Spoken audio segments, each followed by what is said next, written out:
Chapter 968. Everyone left, leaving behind only Su Fengnian and the bamboo drawer without soup dumplings. That Taoist priest Sifang from before was like the three Qilin spiritual masters who came out from the one Qi turning into three pure ones. No matter who appeared in front of him, they could all be regarded as Northern Mang's national advisor. Su Fengnian knew what it meant to hand over the copper coin. He was in a daze and his mind was filled with the four sentences. Wudang Mountain was Su Fengnian's blessed land. If it wasn't for the old chief Wang Zhongluo's big yellow court, he wouldn't have been able to leave the two Jianghu. Now with Li Yufu in charge of Big Lotus Peak, Wudang was showing signs of resurgence. However, after the wanderer, he told Li Yufu about the child he saw by the river. Li Yufu hadn't returned yet, so he didn't know if he had found the child. On the top of Bull Landing's snow plateau, Xianyuan Jingxing warned him not to let Huang Man enter the celestial phenomenon state. With Su Fengnian's temperament, let alone the celestial phenomenon state, he didn't even dare to let Huang Man enter the mysterious finger state. Therefore, he directly told Su Longxiang that he was not allowed to enter the mysterious finger state, which was only one step away from the celestial phenomenon state. As for the so-called slim chance of survival mentioned by immortal Qilin, Su Fengnian didn't know what it was. As for himself and Wang Xianji, Su Fengnian didn't think too much about it. Yuan Qingshan's last prophecy said that Li Yufu would kill all the immortals who sat on clouds and fished after helping people to ascend, closing the gate of heaven for the cultivators in the world. From then on, immortals were immortals and the world was the world. Whether they hated each other or loved each other, they would be out of reach. Su Fengnian was even less interested in this. As long as the reincarnation of the bull rider could ascend before then, there would be no problem. Family affairs, state affairs, and the world affairs. Since he was Su Zhao's eldest son and had the surname Su, these three matters were already mixed up. For other vassal princes, the hereditary succession was the end. At worst, their father's vassal prince would be demoted to a county prince. However, to the north of Beiliang, there were millions of Beimang soldiers eyeing them covetously. Su Yanbing said softly, at such a close distance, "If Yuan Qingshan wants to kill your highness, I may not be able to stop him." Su Fengnian said with a smile, "That's why I asked Uncle Su to buy this tray of buns to let Daoist Qilin know my sincerity." Su Yanbing felt a little regretful. If it weren't for the fact that her highness needed to protect him, it would be a waste if he didn't try his hand at the national preceptor of Beimang, who was undoubtedly a land immortal. Su Fengnian stood up abruptly. Purple and gold alternated on his face, glistening with multicolored light. He said bitterly, "I've wasted a lot of time. I'll have to trouble Uncle Su to send me to Tumbling Horse Pass." Su Yanbing also noticed the abnormality of his royal highness. He smiled and grabbed Su Fengnian's collar. With a shout, he threw him towards the top of Tuma Pass. On top of Tuma Pass, Lingzhou's Deputy General Shi Kangou and Li Guiweng looked at each other quietly. They could see the uneasiness in each other's eyes. As a result, the bold and unrestrained Shi Kangou became more and more anxious. This was because Li Guiweng was a famous clay bodhisattva in Lingzhou. He rarely showed any signs of panic. Both of them were the general's confidants. Back then, Shi Kangou almost died in the battle at Jinghe River. It was Su Shao who pulled him out from the pile of corpses. After guarding him for 2 days and 1 night, Shi Kangou actually returned to the world of the living. He always said that he owed the general his life. Later on, as the second son of the commander of the Partridge Battalion, Shi Liping died on the battlefield, but Shi Kangou never regretted it. Li Guiweng came from a local tyrant family in Beiliang. He belonged to a branch of the tyrant Luo Yangli. For hundreds of years, regardless of whether it was in peace or war, there would always be family members who would go to the ancient city of Luoyang to pay respects to their ancestors. After Su Shao became the vassal of Beiliang, the Li family was the first to seek refuge with the Su family. Li Guiweng was good at making speeches and was highly recommended by the Tide Listening Pavilion's Li Yishan. However, the Li family did a stupid thing and broke off their relationship with the Beiliang's chief strategist. Shi Kangou and Li Guiweng's anxiety gradually spread to Zhou Xian and Han Tao's side. If an accident really did happen, and it implicated the Northern Liang Grand Reading. They, as Deputy Captain Zhicheng and a chaplain with a miscellaneous rank, would not be able to shoulder this enormous responsibility. Shi Kangou was like an ant on a hot pan. He turned and walked in circles on the city wall, his right fist pounding the center of his left hand. Li Guiweng was slightly better, but he also stood on his tiptoes and looked into the distance. The number 1 son of the Tuma Pass, Zhou Ziru, gave his father a look. Zhou Xian quietly came to his son's side. Zhou Ziru asked in a low voice if they needed to send out roaming cavalry to investigate the situation. As a result, he received an angry glare from his father. Zhou Ziru quickly came to his senses. This kind of secret military intelligence was not something that they could blindly meddle in. It was an official's career. If they did not do it, they would not be able to achieve anything. However, if they did too much and made too many mistakes, they would lose their official status. The city wall shook violently. Li Guiweng staggered and almost fell. He rubbed his eyes and seemed to have seen something crash into the city wall. Was it a boulder thrown by a siege vehicle? Shi Kangou quickly walked to the edge of the city wall and stuck his head out to take a look. His eyes widened. A person had been embedded into the city wall. Moreover, this person seemed to be alive. Su Fengnian, who had fallen into the hole, let out a long breath of purple gold mist. He felt much more comfortable. He left the hole in the wall, grabbed onto the wall with one hand, and gently floated to the top of the city wall. Zhou Xian and Han Tao acted as if they were facing a great enemy. They quickly pulled out their sabers and were about to capture this unknown assassin. The elite armored soldiers below the city wall also rushed to the top of the city wall. Unexpectedly, Shi Kangou and Li Guiweng, who were of the highest rank, immediately knelt down and greeted His Royal Highness. This was especially true of His Excellency's skill in rolling up his sleeves. It showed his foundation. Not only did it not affect his natural and smooth appearance, it also gave people a sense of cautiousness and respect. If a civil official wanted to reach this level, it was impossible to reach this level without being at least a 5th-rank official. Zhou Xian and Han Tao naturally could not flatter him. However, when they heard the words, His Royal Highness, they were so scared that their legs went soft. They took the opportunity to kneel down and report their official positions. They shouted with all their might, using all of their energy. The two of them were deliberately competing to see who could shout louder. Li Guiweng's ears were like exploding thunder. This His Excellency from Yuzhou didn't know whether to laugh or cry. Su Fengnian smiled and had everyone rise. He saw Zhou Ziru. Back then, he had worn a mask to enter and exit Tuma Pass. This eldest young master Zhou naturally did not recognize him. The two children, Zhao Yusong and Little Fatty, were only able to recognize him because they relied on his saber and voice in a daze. Su Fengnian exchanged a few polite words with Shi Kangou and Li Guiweng. When he walked down from the top of the city wall, Su Fengnian deliberately summoned his courage to have his son follow him.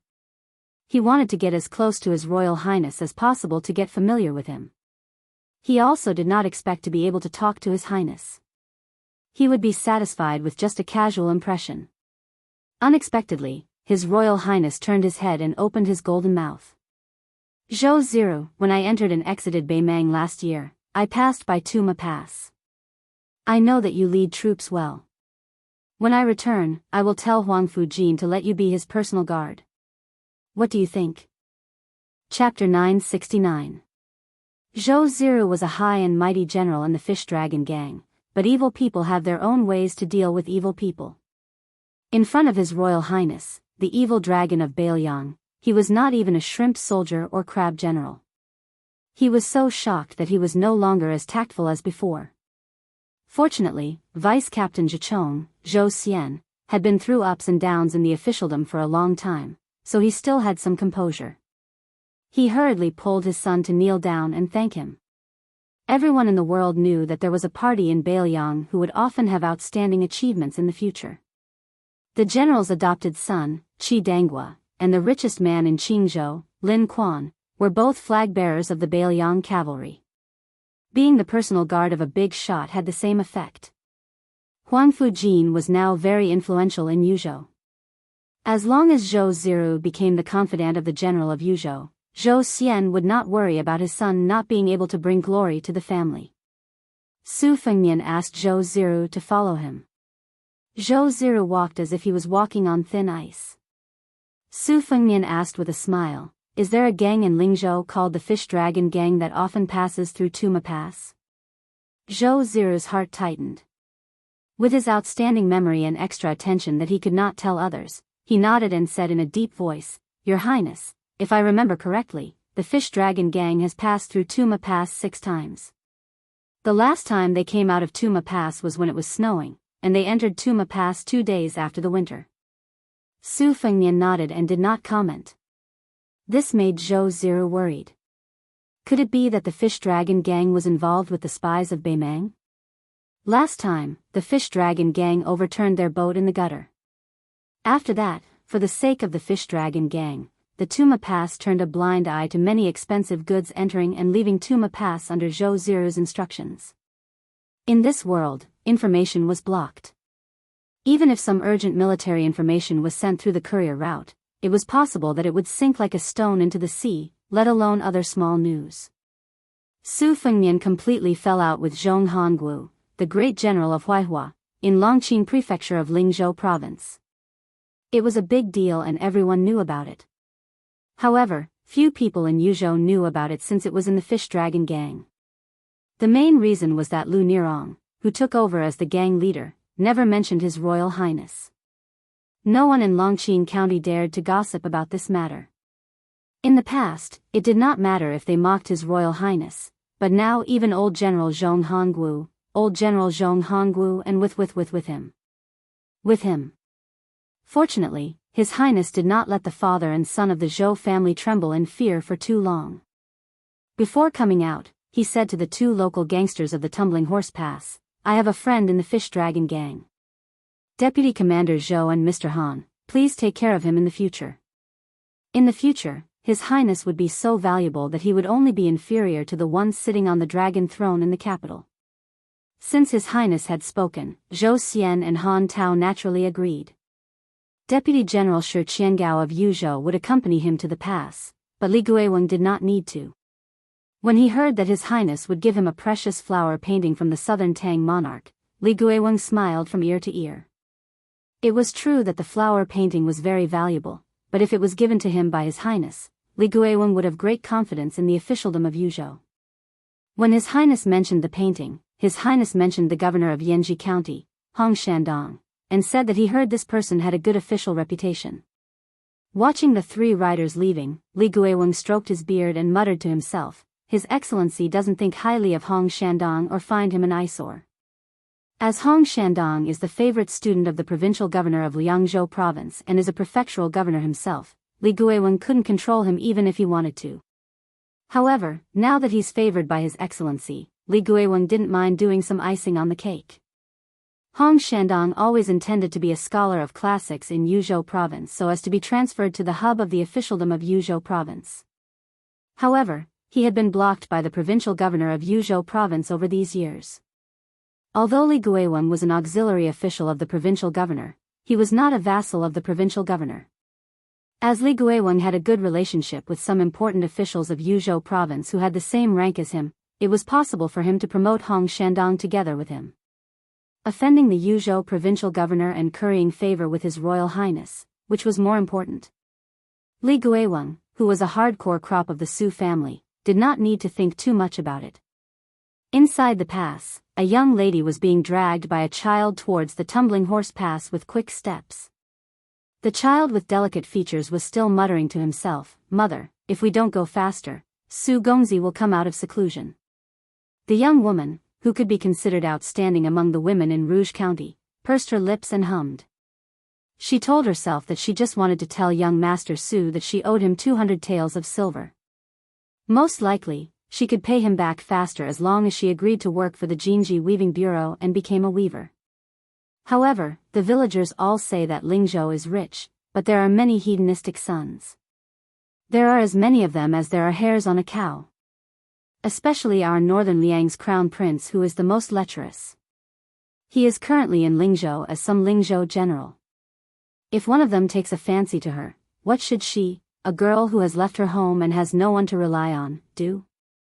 Die? What about Yusong? She also did not know why the Jingji Weaving Bureau, which she had never heard of before, took a fancy to her craftsmanship and said that they wanted her to weave clothes. If it were not for the old and kind-looking official of the Weaving Bureau, the young woman, Su Qing, who had been widowed for many years, would have rejected them. How could riches and honor compare to the stability of mother and son for a rural woman like her? In the end, the mother and child did not see young Master Su's figure at the deserted city gate. Zhao Yusong had a face of regret and squatted on the ground, sulking. It was unknown whether he blamed his mother for walking too slowly or if he blamed himself for not being strong enough. If he had known earlier, he would have run over himself. The young woman bent down to pat the child's head and said apologetically in a soft voice, "Yusong, it's mother's fault."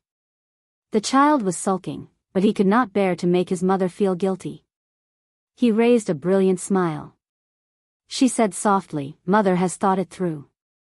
In a few days, I will go to the Weaving Bureau in Lingzhou and return the silver to that young Master Su as soon as possible. Mother will hire people to take care of the crops. You can focus on studying in the school." Zhao Yusong had a bitter expression and did not know what to say. He wanted to say that he did not want his mother to leave, but he knew better than anyone that once his mother had made up her mind, it was useless to persuade her. In these years, so many mothers-in-law and aunts had come to persuade his mother to remarry, but his mother had not nodded. In reality, he really wanted to gather the courage to tell his mother that if she met someone she liked, then she should just marry. He actually did not mind, as long as his mother was happy. Zhao Yusong stood and looked at the top of the city wall. He muttered to himself, "Mother, why do you think young Master Su is going outside the pass?"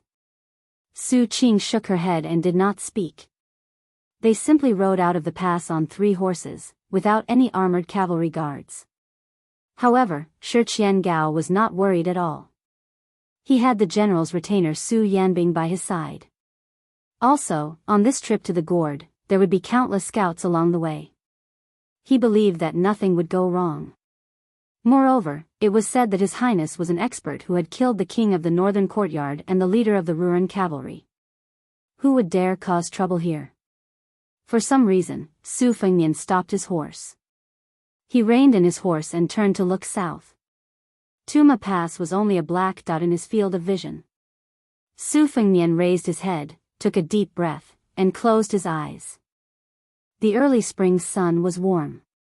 There was no wind or snow, and the world was peaceful and peaceful.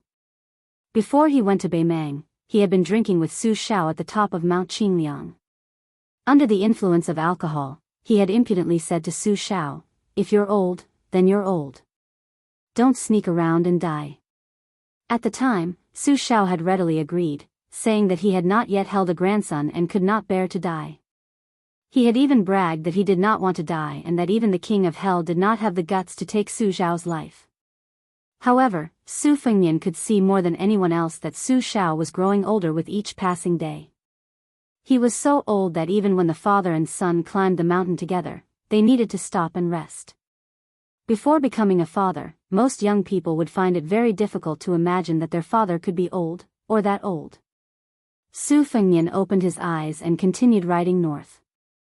After all, nearly 100,000 Biyao cavalry who had participated in the great reading were waiting for him. There was a saying that Su Fengnian had never said to anyone, and Su Shao was no exception. If Biyao was trampled by Beimang's hooves one day, then Su Fengnian would definitely have died on the border. If he were to die, he would die north of Su Zhao's grave. Chapter 970. A simple and crude carriage leisurely went south.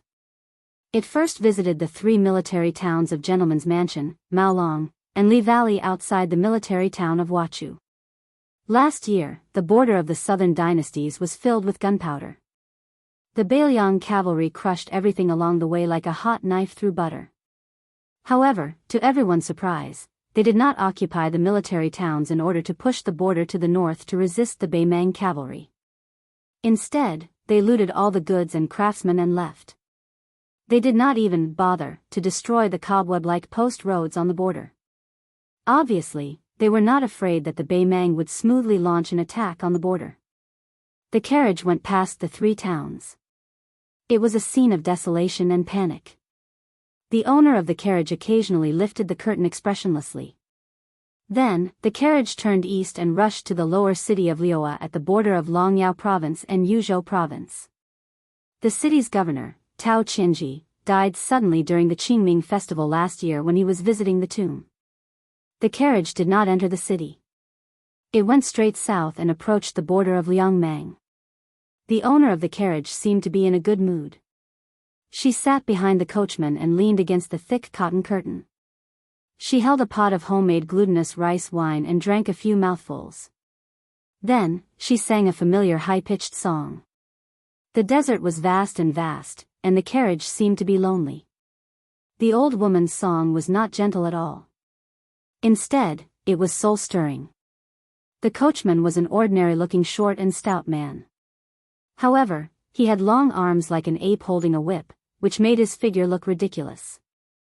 The middle-aged man was serious in speech and manner. During this time, the old woman touched his back with the wine pot. The man did not turn around. He just shook his head, indicating that he did not drink. The old woman was not annoyed by his lack of tact. After singing the song, she raised her head and drank a mouthful of rich glutinous rice wine, showing her heroic spirit. However, when a Jianghu heroine acted like this, others would applaud her, but when a white-haired old woman acted like this, no one would find it pleasing to the eye. The old woman probably knew the coachman's indifferent nature and did not expect him to respond. She looked at the distant sky and said to herself, "You men have money and power, and all like to keep women in a golden house. As for me, I have a hobby of raising literary heroes. My ability to raise soldiers is stronger than the old emperor of the Zhao family." In literature, first there was the king of the northern courtyard, Su Huainan. Then there was the imperial tutor, Taiping Ling. Then there were the old and famous scholars of the southern imperial court. In military, there were the 12 generals, including Yang Yuanzhan and Lu Gui. All of them had outstanding military achievements, and they were all in my hands. In the 6 battles where the 2 sides used the power of the entire country, we lost 2 and won 4. If we were not caught off guard by lame Su of Beiliang last year, no one in the Liang court would not fear the iron hooves of Baimang. But this is also good. After the disturbance caused by the Beiliang cavalry, Liang began to underestimate our Baimang. Great Peace City quickly took away that kid, Gu Jiantang, as the Minister of War. The blue-eyed girls moved to tilt taxes to the north finally began to face heavy obstacles. The people in the center of the capital were not united, which was a good thing. In my opinion, the reason why the new Minister of War, the villain too, did not pay any attention to this, and even intentionally or unintentionally suppressed the generals of Gu Lu and allowed the court officials to make things difficult for the blue-eyed girl was because he was secretly happy to see the war in the north erupt everywhere. It was not enough for him to decide the spring and autumn with one battle. If he fought again, he would decide the world. This kind of ambition, to put it bluntly, is the ambition of a wolf. The white-clothed soldier immortal's thoughts and appetite are far greater than his adoptive father's. No wonder he is a young man who has been scolded as a wolf.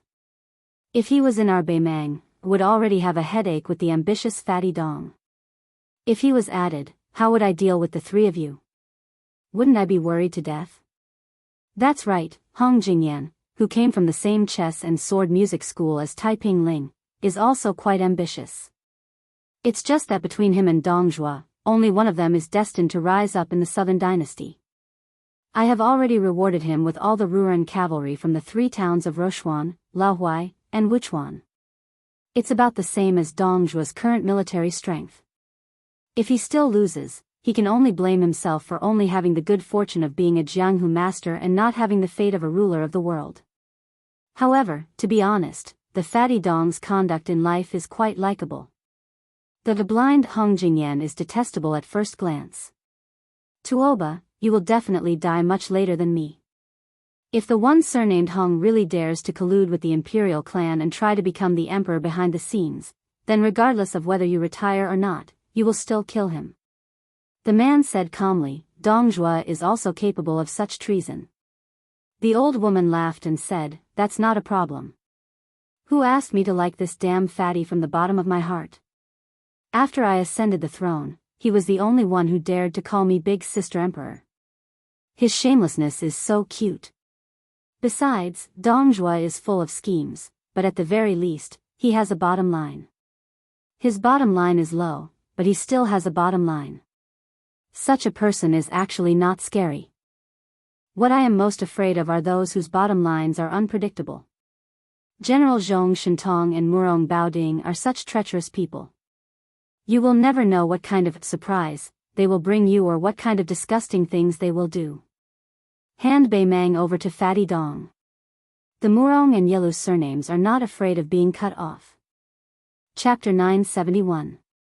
The man who was called only by his surname fell silent again. The old woman finished drinking the glutinous rice wine in the pot that she had brewed herself. Holding it in her arms, she sighed, when I was young, I was homeless and went to Liang and Liao. I saw old cripple Su before he was crippled. At that time, I didn't fall in love at first sight. I just thought this man was interesting. Later, Su Xiao left Liaodong and climbed to the top step by step. I didn't believe that he was capable of such a feat later. When I had free time to deal with the state affairs, I often wondered how he could stand out among his peers. After a long time, I had clearly let go of it, but many years later, I picked it up again. I was somewhat unwilling. But this kind of love can only be thought about. If I had to choose again, I would still choose to return to Bei Mang. If I really had to spend my life on daily necessities for a man, I would be so bored that I wanted to kill someone. After the Battle of Western Fortress, I even wrote a letter to Su Xiao, advising him to follow the general trend and establish himself as the emperor, so that I could coordinate with him from a distance in northern Mang. I promised that in the future, when I went south, he would go north, just like when we first met in Jinzhou, when he divided that large flatbread, each of us half. Together, we divided Liyang, ruling from the north and south. But he was unwilling. Of course, when that day came, I would also regret it. How could we really rule the world together? Women and vile characters are hard to raise. I, a woman and a vile character, count as one. So in this world, who can afford to raise me? It's the same even if he's Su Xiao. It's more like I raise him. The old woman sighed, only by sacrificing the 3 armies can we subdue the rebellion and pacify the situation. You and those generals have done well. Only when the people have been reborn can they not be in chaos and have no intention of starting a rebellion. Those old people from the southern dynasty also did well. Unfortunately, the general trend is still not in Bei Mang's favor. We have no choice but to seize every minute. Even though northern Mang had won 4 great battles, Li Yang had only been injured in the sinews and was far from being injured in the bones. With Bai Yan, planning the overall situation and joining hands with Gu Jiantang to build the eastern border, Bei Mang's advantage becomes smaller and smaller as time passes. When Liang completely devours the spring and autumn period and has enough strength, it will be time to beat our neighbor to death. Therefore, before I die, no matter what the outcome is, I must take advantage of the return of the peace decree to fight. As for whether to ally with Liang or Bailiang, I was still hesitating. Both sides had their pros and cons. Helian Wuwei, Huang Songpu, and the other old fellows all insisted on attacking Liang first. For example, in the past, the old emperor of the Zhao family had listened to Yuan Benxi's advice. He didn't hesitate to bite down on West Shu first, and then went to devour South Tang and West Shu. When the conditions were right, success would be as easy as lifting a finger. However, Taiping Ling and a large group of young and strong generals, including Dong Zhuo, insisted on taking Bailiang first, and then annexing western Shu and southern Zhao in one go, forming a confrontation between the east and the west. Only then would it be safe. However, after Chen Zhibao showed signs of vassal of western Shu, of the 2 dynasties, only Taiping Ling and Fatty Dong remained firm in their views. Many people felt that since they had to face Su Zhao's 300,000 cavalry and Chen Zhibao guarding western Shu, it was better to go to Gu Jiantang alone on the eastern front to take advantage of the situation. As for me, when it comes to fighting for favor in the imperial harem, even Zhao Ji of Great Peace City has to learn from me. However, when it comes to matters that affect the life and death of a dynasty, it is laughable to say it out loud. In reality, it is often just based on a woman's intuition. That year in Jinzhou, Lame Su said that as long as he encountered a difficult and troublesome matter, he had an easy way. He tossed a copper coin and guessed right or wrong, and listened to the heavens and did as he wished. Do I have to toss a copper coin too? Tuoba, do you have one on you right now? The middle-aged man probably felt that it was absurd. This time, he didn't even shake his head. His body didn't move at all. The old woman, who didn't refer to herself as I in front of him, laughed self-deprecatingly. With your simple personality, why did you get angry by the Yellow River and kill our Qilanjinren? The man laughed coldly and said, pretending to be mysterious. If we weren't in a hurry to go to the icy plains of the northern region, the three pure ones and the imperial advisor Yuan Qingshan would have been killed so that His Majesty wouldn't have to worry. The old woman dismissed it with a laugh. She hugged the old fur coat that someone had dug out with great difficulty from the bottom of a chest. She said softly, Li Yang learned from our Beimang how the imperial court should interact with Jianghu. Back then, when Su Shao stepped into Jianghu, it was a strenuous and unrewarding task. The imperial court, Jianghu, and Su Shao, who was used to being the scapegoat, didn't have a good ending. If an emperor with power personally went to compete with martial artists, not only would his status drop, but he would also ruin his reputation. It would be better to let the Jianghu people fight to the death for him. That would be the best method. However, even if you support several influential Jianghu families, you still have to be careful not to let them become too big to get rid of. A powerful family that produces talented people in large numbers is no different from an arsenal in your own backyard. If the spearhead is pointed at your back, you will suffer even more. The cart driver frowned and said, what about the Taoist sect and the chess and sword music school, who are the leaders of Beimang's Jianghu? The old woman played it down and said, one strives desperately for immortality, the other strives desperately to get involved in the secular world. They both have weak ribs and can't stir up a storm. Even if I give you, Tuoba Bodhisattva, 20,000 troops and horses, you still can't deal with them? The man nodded. The old woman shook the wine pot. That woman and Murong Baoding's illegitimate son hidden in the spider's web. If it weren't for the great calamity in Liyang this time and being beaten back to his original form, I would have almost been fooled by Li Mibi. However, this old man also has his difficulties, so I won't argue with him this time. No wonder previously I couldn't find him even if I scoured the ground 3 feet deep. Turns out he was hiding right under my nose. A section of willow, a good section of willow, really a section of willow. As soon as you plant a willow, you will become a shade. You have the ability to cut the grass but not pull out the roots. Regarding this secret scandal involving the imperial family, the man naturally wouldn't comment on it. In his entire life, he, Tuoba Bodhisattva, was only interested in learning martial arts and leading an army. Whether it was beauties or official positions, they were all dispensable worldly possessions. The Empress of Beimang looked at the color of the sky and laughed softly. In the past, the Zhao family wished that the Su family's child would die early so that he could be reincarnated. They waited until he didn't die prematurely. Furthermore, they were certain that this kid had the same one-track mind as lame Su and wouldn't betray Beimang. Now they were happy to squeeze out a smile, waiting to see Baoyang's 300,000 armored cavalry fight until not a single one was left alive. In any case, their Zhao family was profiting no matter what. If this kid was a little more cunning and revealed a little bit of disloyalty, he wouldn't dare to betray Beimang if Li Yang forced him into a corner. Then they wouldn't have to work so hard. But then again, if this kid was such a smart king of Baoyang, Beimang wouldn't be a threat, and Qin Jibao most likely wouldn't leave Baoyang. Whether or not the next king of Baoyang would be supporting the Western Front would affect whether or not Qin Jibao could conquer the world in one battle. Otherwise, the Zhao family was the best at getting rid of the donkey after it had outlived its usefulness. No matter how highly regarded he was by the current emperor of Liyang, he could only be a retired king of Shu who had no more than 30 to 40,000 elite soldiers. Being relied upon by the emperor but not being trusted by the emperor wasn't a fortunate thing. It would only be a disaster. This emperor of the Zhao family is good at everything, but he's too narrow-minded. He's not even comparable to a woman like me.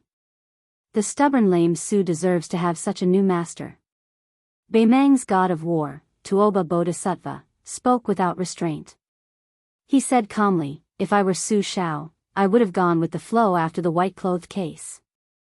The Empress of Beimang smiled faintly and said, "That's why you'll never become a man that Wu Su, Zhao Ji, and I can't forget." A man's occasional childishness, murderous aura, and Buddhist aura that seems to make people respect him are actually just icing on the cake. Only brotherly loyalty and human feelings are things that help people in their hour of need. A man who doesn't even care about the basic friendship doesn't even look at women like us. In this world, there's never a lack of smart people. Only fools who don't want to live an easy life are rare. Su Shao is a butcher, the king of Biyao, but he's also a fool. Unfortunately, this old fool who's always smiling and looking at the world is going to die of old age after meeting you and me. Chapter 972. I asked for a 3-day leave. Originally, I should have resumed the update yesterday, but I was late by 1 day.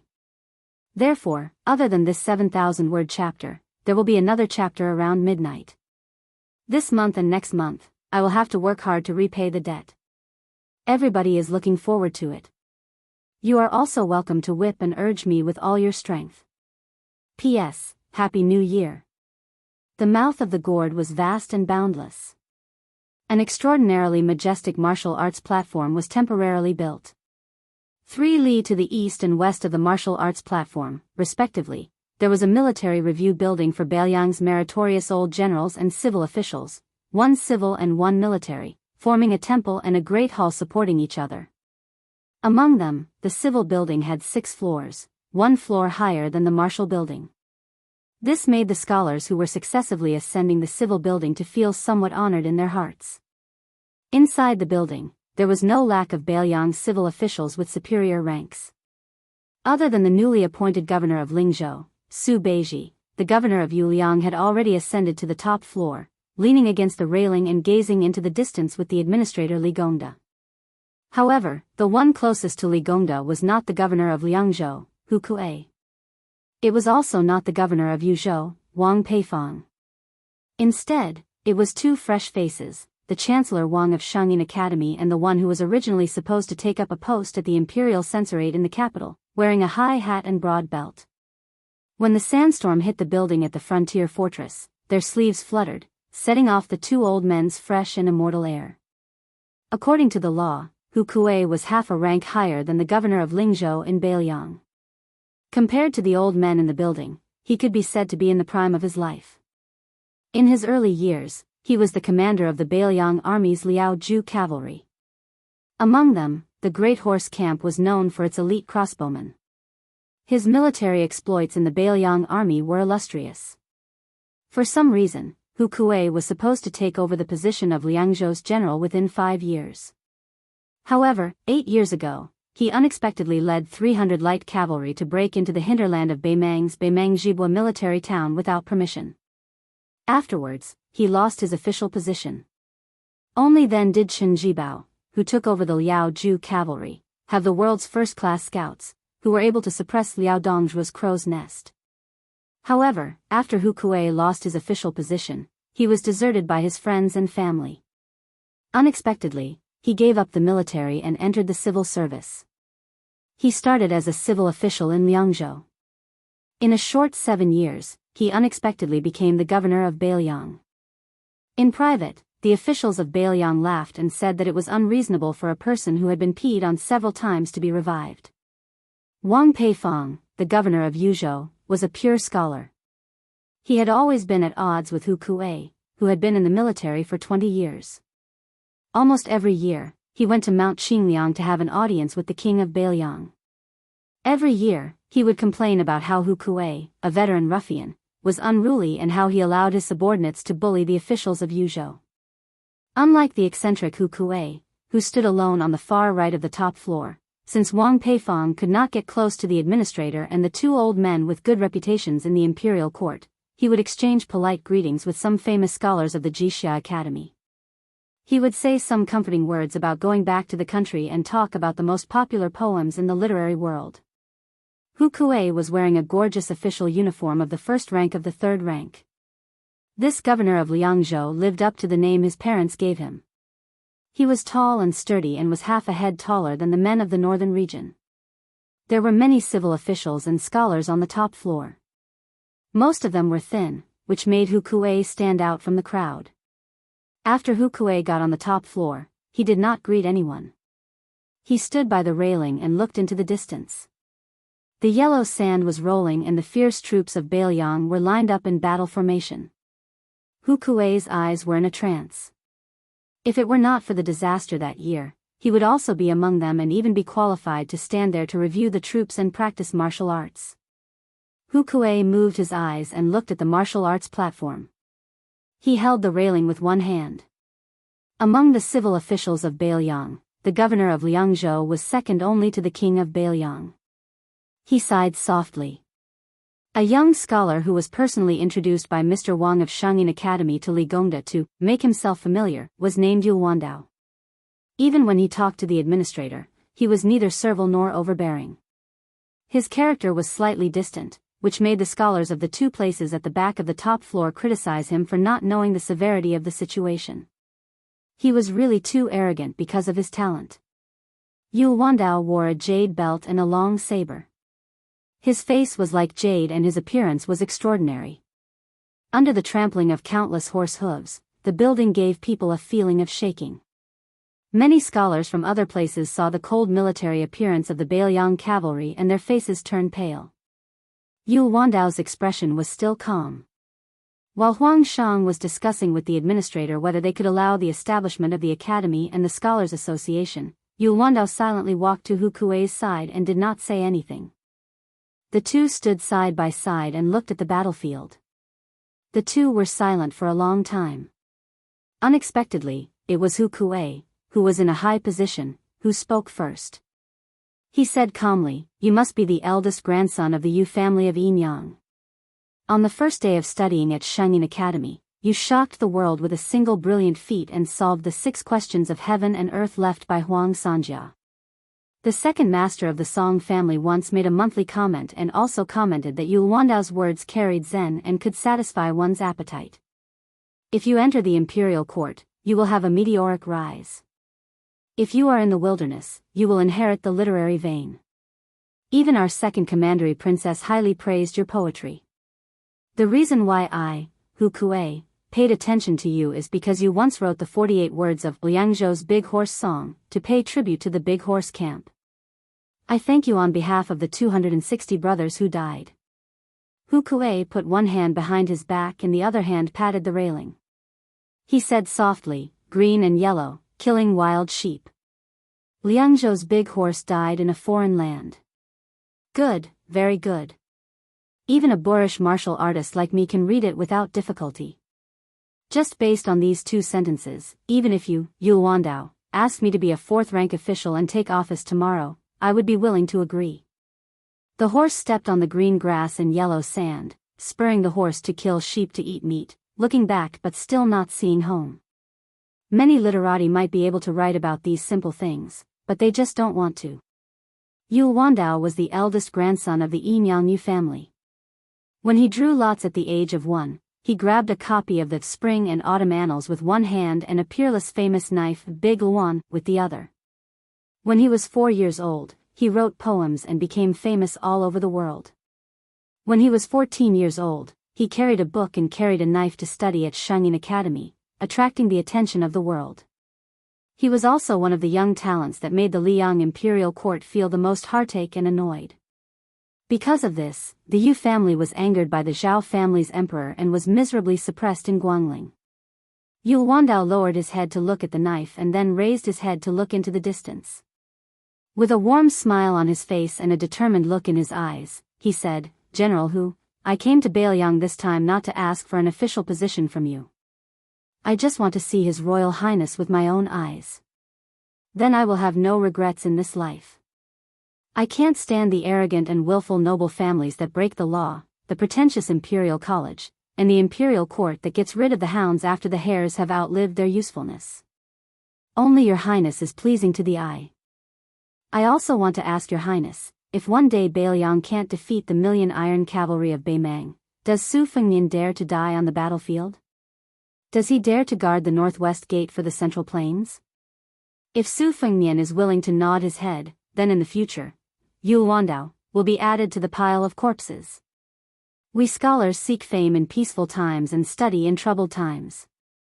We use our deaths to exchange for peace for the people. Hu Kuei said calmly, I'm afraid that you scholars have high standards but little ability. On paper, you talk about good soldiers, but under the paper, you are just a bag of straw.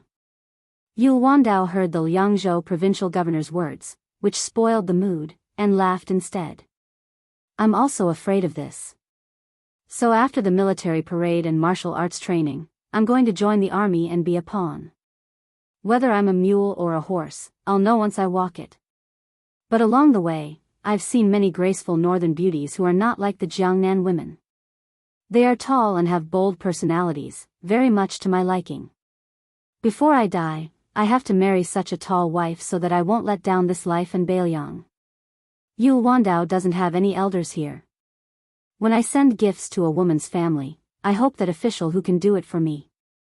Hu Kuei didn't comment and said something even more ominous. I, Hu Kuei, don't have any great abilities, but I'm good at collecting corpses. If you, Yu Wandao, die one day, I'll collect your corpse for you. Many scholars on the top floor were standing in the building. They didn't have the right to come to the corridor and stand by the railings. Seeing that this eldest grandson of the Yu family was able to join in on the fun with the administrator and chat happily with Liangzhou's general Hu Kuei, their eyes were red with envy. Yu Wandao's laughter was somewhat ear-piercing. They didn't know that this disciple of a famous family had come to Biyao to seek death. Snowflakes fell sparsely and gradually grew. Biyao was bitterly cold. As long as it snowed, there was no stopping it. It was destined to be a never-ending snowstorm. Yu Wandao reached out a hand to catch the snowflakes. His 5 fingers were white and slender. If he were in the rich Guangling Road, whether it was playing the zither, holding books, or placing chess pieces, he would be able to make women fall in love with him. Hu Kuei sniffed. There was still an hour before the examination of this martial arts university. He was originally a first-class crossbowman, and he had many incredible and diverse skills. Among them, he had the ability to smell the breath of the dead. Compared to relying on experience to determine the time by observing the sky, it was more accurate. As for the principle of Taoism's ventilation of the mountains and lakes, carrying Peng Ai to dig pits and burn them, and using this to look for the breath of the well to find water, it was an unorthodox skill that the Northern Liang army had to be proficient in. It was indeed not without reason that the Su family's iron cavalry set off at the beginning of spring and autumn, and the reason why Zhao Shi was so afraid that he could not sleep and eat in peace was indeed not without reason. Not only were there many fierce generals under Su Zhao's command, but the rogue immortal craftsmen who were proficient in unorthodox methods also made it difficult for the other great generals of Liang to catch up. Hu Kuei suddenly pointed at the martial arts platform in high spirits and said with a smile, Yu Wandao, after an hour, why don't you open your eyes wide and see who will be there? Then you'll know whether Beiyang's 300,000 iron horse cavalry can withstand Beimang's 1,000,000 cavalry. Chapter 973. The Wu Tower in the west was 1 floor lower than the Wen Tower. This caused a large group of old warriors, who had been scolded by the Liang imperial court as the old men of Biyao, to gather together and curse. They all said that it must be His Royal Highness's rotten idea. Otherwise, the great general wouldn't have slapped the old faces of his subordinates like this. There were many mountains in Biyao. Other than the 2 old generals, Yan Wenluan and Zhong Hongwu, most of the young and strong generals under Chen Zhibao had left Biyao for Western Shu. However, many of the old generals from the previous generation had a close relationship with Chen Zhibao. Most of them had the title of general above them. They only had their families to feed, so they wouldn't cause trouble and choose to stay in Biyao. Other than these 3 mountains, there were also the great general's adopted son and many old generals who had retired from the cavalry and infantry. These old generals couldn't be compared to the group of generals who had been given the title of general. They still had many branches and leaves in the Biyao army and had a deep foundation. The Wu Tower was originally arranged according to seniority like the Wen Tower. Those with high positions would stand on the tall buildings. However, it was a bit strange today. A one-armed old man with the surname Lin who drove an ox cart out of seclusion didn't want to go up the tower. Many of the old men of the same age who had been through life and death with him didn't want to go upstairs to show off their power. They surrounded the first commander of the Lotus Seed Camp, Lin Dofang. Although Lin Dofang had resigned and lived in seclusion after following the Su family to Biyao and had been a nameless field shuang for almost 20 years, everyone knew that Lin Dofang and the great general had been through life and death together. Moreover, they had almost become relatives by marriage. In addition, when the old soldier respectfully sent the crown prince to the capital, Lin Dofang had also appeared outside Liangzhou city. At that time, the ox-cart old man, the former Yuzhou general Jean Partridge, Zhou Kong, and the commander Yuan Nanting who controlled most of the white feather cavalry were also among them. Lin Dofang had always been popular in the Su family's army. After he had resigned, there were no more conflicts in the officialdom. This time, his retirement seemed even better. Even some of the old generals who were not familiar with him back then were happy to chat with him. Even Lu Yuanji, who had retired from his high position as the deputy commander of the infantry, and Wei Taizhan, who had just vacated the deputy commander of the cavalry last year, were no exception. This group of old fellows with illustrious military exploits had seniority, meritorious service, and family background, so they were especially outspoken when they talked. Compared to the genteel and sour atmosphere in the Wen building, they were like heaven and earth. At this moment, Lu Yuanji was cursing His Royal Highness for not being sensible. It was fine that the Wu building was 5 floors higher, but it was actually 1 floor lower than the Wen building. Wasn't this deliberately embarrassing these old fellows who had fought for Biyao? Lu Yuanji had retired from his position for a few years, and he was also famous for his impatience and uncouth temperament. Hearing his curses, all the old men around him, without exception, smiled knowingly. Wei Taizhan, who had just left Beiliang's army for less than a year, was much more reserved. He didn't even respond. Once Lu Yuanji rolled up his sleeves and cursed, even the country's shrew would have to retreat. Especially after drinking, he dared to spit on General Su Zhao's face. Of course, General Su Zhao was so angry that he was whipped and thrown out of the tent to drink the northwest wind. At that time, General Su Zhao, who didn't look like an old man, was also stubborn. After being thrown out of the tent by General Su Zhao, he refused to go back to the tent to rest. He sat on the ground and continued to curse. When he was tired, he fell asleep on the ground and snored like thunder. In Lu Yuanji's words, "I don't want to be angry with General Su Zhao, and I don't dare to. I will use my snoring to disturb General Su Zhao's sleep." Lu Yuanji was still angry after cursing His Royal Highness for half an hour. He wanted to use His Royal Highness bullying of Huaihua General Zhong Honggu in Longqing County as an excuse. Out of the corner of his eye, he saw Wei Taizhan curling his lips and winking at him. Just when he was puzzled, he was punched hard.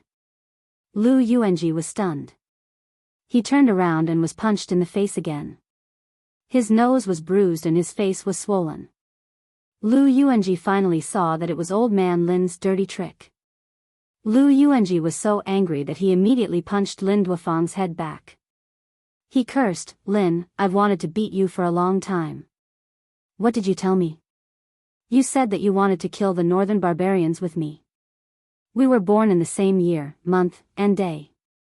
There's no difference between us. We'll say that whoever kills more barbarians will be the big brother. You'll be a coward when you get to Beiliang. Also, when you plan to elope with the princess of southern Tang, who was the one who kept watch for you? What's wrong? I cursed His Royal Highness a few times. Did I get in your way, Lin Duofang? It's none of your business. You're just a coward. I don't know where you've been hiding. You haven't touched a blade for 20 years. What right do you have to call me brother?" The two old men were immediately pulled apart by the other old men beside them. While Lu Yuanji was cursing, Lin Duofang, who was tied up, kicked Lu Yuanji a few more times. He said angrily, Lu San, what you did with me was a mess. I owe you. I'll be your slave in my next life. If you blink, I'll be your grandson. Don't you King drag His Royal Highness into this. Fine, you cursed His Highness. Then I'd like to ask you. When you were whipped and thrown outside by the Grand General so many times, who was the one who secretly brought you good wine to drink? Who was the one who listened to you telling those bullshit stories for the whole night? Who was the one who personally told me that the Grand General had a good son and even said that he would marry a few daughters to that kid in the future? Lu San, you Lu San, Now that you've become the deputy commander of the infantry army, you think you're so great. Don't think that I don't know that your son has taken over a few government salt pans. He's not just making a lot of money every day. Not to mention salt pans, he even dares to kill government soldiers. You, Lu San, are amazing. You have 3 sons who are even more powerful than His Highness. His Highness only killed the king of Jing'an and Zhao Heng's cavalry in Qingzhou. He also killed the 5th raccoon of Tibing Mountain in Beimang. He never dares to kill the people of Biyao. Lu San, do you believe that I'll go to the Grand General and ask for an official position? I won't do anything but kill those bastards of yours who call me Godfather. The old general, who was called Lu San, was stunned. Then he became furious and scolded, T. Lin, tell me clearly, who killed the soldiers of the Salt household and the Armor household? My son wouldn't do such a heinous thing. Lin Dofang somehow got the strength to break free from the pull of Wei Taizhan and the other old men. He punched Lu Yuanji's face again. The whole of Beilyang knows. Only you, an old fool with bad eyesight, don't know. The ground floor of the martial arts building instantly became silent. Lu Yuanji looked around.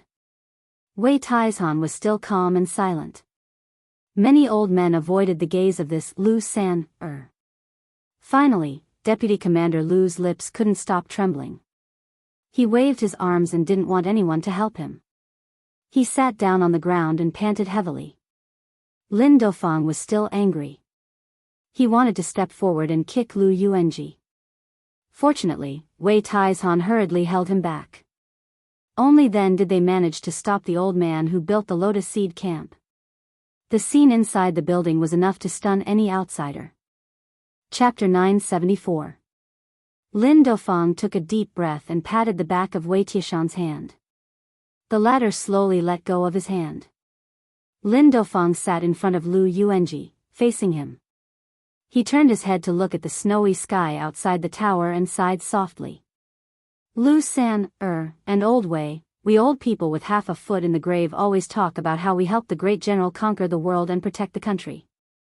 I know that you are not greedy for riches and honor. To you, it is enough that your descendants have no worries about food and clothing. Any more is the good fortune that you worked so hard to save in the past. You think that this is the good fortune that your descendants deserve. You are most afraid that Beilyang will forget what you have done in the past. You are afraid that people will forget about it. But if you are like this, your descendants who have never suffered will have nothing to fear. No matter how good the seedlings were, they will be spoiled by you. His Highness did not do proper work in those years. Who in the tower is not angry? I, Lin Dofang, am very angry. That year, the great general personally came to visit my family's fields. From beginning to end, I was not willing to turn around and see the great general. But let's put ourselves in his shoes. It is fine if Liang does not admit to what His Highness has done in these 2 years. You are not blind. How can you not know what is true and false? Let's feel our conscience and ask, did His Highness lose face for Beilyang when he went to Jing? Xiangfan City, Guangling River, Iron Gate Pass, Beimang's Ruoshui River, and Great and City's Imperial Road. Who in the tower can do what His Highness has done? You, Lu San, who can't even control your son. Or you, old Wei, who likes to play the peacemaker as you get older.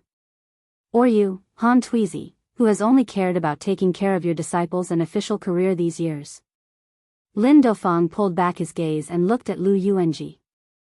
Lu San, the great general does not owe us anything. His Highness is even more so. We have conquered the world, but the matter of protecting Biyao is something that we cannot do. Even if we want to, we can't do it well. Then let's just hand it over to those fellows in the literary tower. So what if the literary tower is higher than the martial tower? In the 9 kingdoms of the spring and autumn period, how many officials and important officials have looked down on our Su family's armored cavalry? We've already made them suffer a lot. If you're worried that your children and grandchildren will be looked down upon, then let them go on their own. Don't let them ride roughshod over you old men. The general's words were crude, but they made sense. No one's son should be born to suffer hardships, nor should they be born to enjoy happiness. He didn't care about other places, but in Biyao, the more capable one was, the more bitter one was, and the more fortunate one was. So, Lu San, we owe the Su family now. We may not owe them anything, but your children and grandchildren owe them a lot. Lin Dafang patted Lu Yuanji's shoulder and stood up. He bent over and helped Lu Yuanji up, patting off the dust on Lu Yuanji's chest. Lu Yuanji suddenly grinned and said, "Damn it, Lin, I only rewarded you with 1 punch. Look at you, I punched and kicked you several times." Lin Dafang laughed and said, "I told you I'm more capable than you. You have to admit it. If it weren't for our old friendship, would have used my special skill, crotch kick." Lu Yuanji put his arm around Lin Dafang's shoulder. He wanted to scold him, but when he touched the empty sleeve, he stopped talking. Back then, it was Lu San who had gritted his teeth to bandage his brother's wound. He was too embarrassed to do it in front of Lin Dafang. He only dared to squat on the ground and sob after leaving the tent. That feeling was even more painful than his own broken arm. Lu Yuanji clearly remembered that year when Lin Dafang's arm was broken and the general was seriously injured. That kid couldn't help much, but he stood guard outside the tent with a pale face. In the end, the two of them stood guard side by side against the tent. Lu Yuanji, Lin Dafang, Wei Taizhan, and Han Tuizi walked side by side to the entrance of the martial tower. It was snowing heavily. Although there was no longer the scene of yellow sand covering the iron armor, when they looked up, they could see that the frozen river had yet to thaw. Further north of the ice river, there was only white snow covering the black armor. The 100,000 infantrymen of the Biyao army were divided into 2 giant battle formations from the east and the west, leaving a path in the middle. The commander of the White Feather Cavalry, Yuan Nanting, was able to get close to the ice river and sit high on his horse. There was also the Lotus Seed Camp, the Horse Camp, the Partridge Camp. The first camp was set up. There were a total of 36 of these old and new camps. They were all lined up in a row, looking especially majestic. The crossbowman of the Little Snow Camp, Li Hanlin, was positioned slightly behind. He carried his saber and crossbow, holding his breath and concentrating. Beside him was Lu Do. The two of them looked at the martial arts platform together, their eyes burning with passion. There was not a single person on the martial arts platform. Other than a giant war drum, there was nothing else. The war drum had not been beaten, and the horn that the soldiers of Biyao were most familiar with had not been blown. The martial arts platform, which had stone steps to the north and south, finally revealed the figure of a small mountain. The Protector General of Biyao, Chu Lushan, appeared in armor for the first time in 20 years. Chu Lushan stood slightly to the left of the martial arts platform, leaning on his saber. The new commander of the cavalry of Biyao, the number 1 cavalry in the world, White Bear Yuan Zuozong, and the famous infantry commander, General Yan Wenwan, walked up to the martial arts platform at the same time, one on the left and one on the right. Yuan Zuozong was known to be a handsome man. Now that he was wearing heavy armor and holding a cold saber, he looked even more imposing. Yan Wenwan was far inferior to the Protector General of Biyao and the cavalry commander in terms of height. General Yan was short, perhaps even shorter than the men from Jiangnan. He had been shot blind in one eye by a stray arrow on the battlefield. This man, who was neither tall nor strong, had pulled out an arrow and swallowed his eye before continuing to fight. Before the fall of West Chu, the war Saint Yi Baikue was invincible in the spring and autumn 9 kingdoms. Only Yan Wenluan's infantry could fight to a draw with Yi Baikue's great halberd army. The Song and Shu kingdoms were not suitable for the Su family's cavalry to roam freely. This was also Yan Wenluan's contribution. With Yan Wenluan standing there, who dared to look down on him? Then there were the 2 infantry and cavalry commanders, Qin Yinshui and He Zhonghu, who had been deputy commanders with Lu Yuanji and Wei Taizhan for many years. Then there were the 2 new deputy commanders. The number 1 general of southern Tang, great ancestor Gu, and Zhou Kong, who had been promoted to deputy commander after more than 10 years of controlling the Yuzhou army. Liangzhou's general Shi Fu, Yozhou's general Huangfu Cheng, and Lingzhou's general Han Laozhan followed closely behind.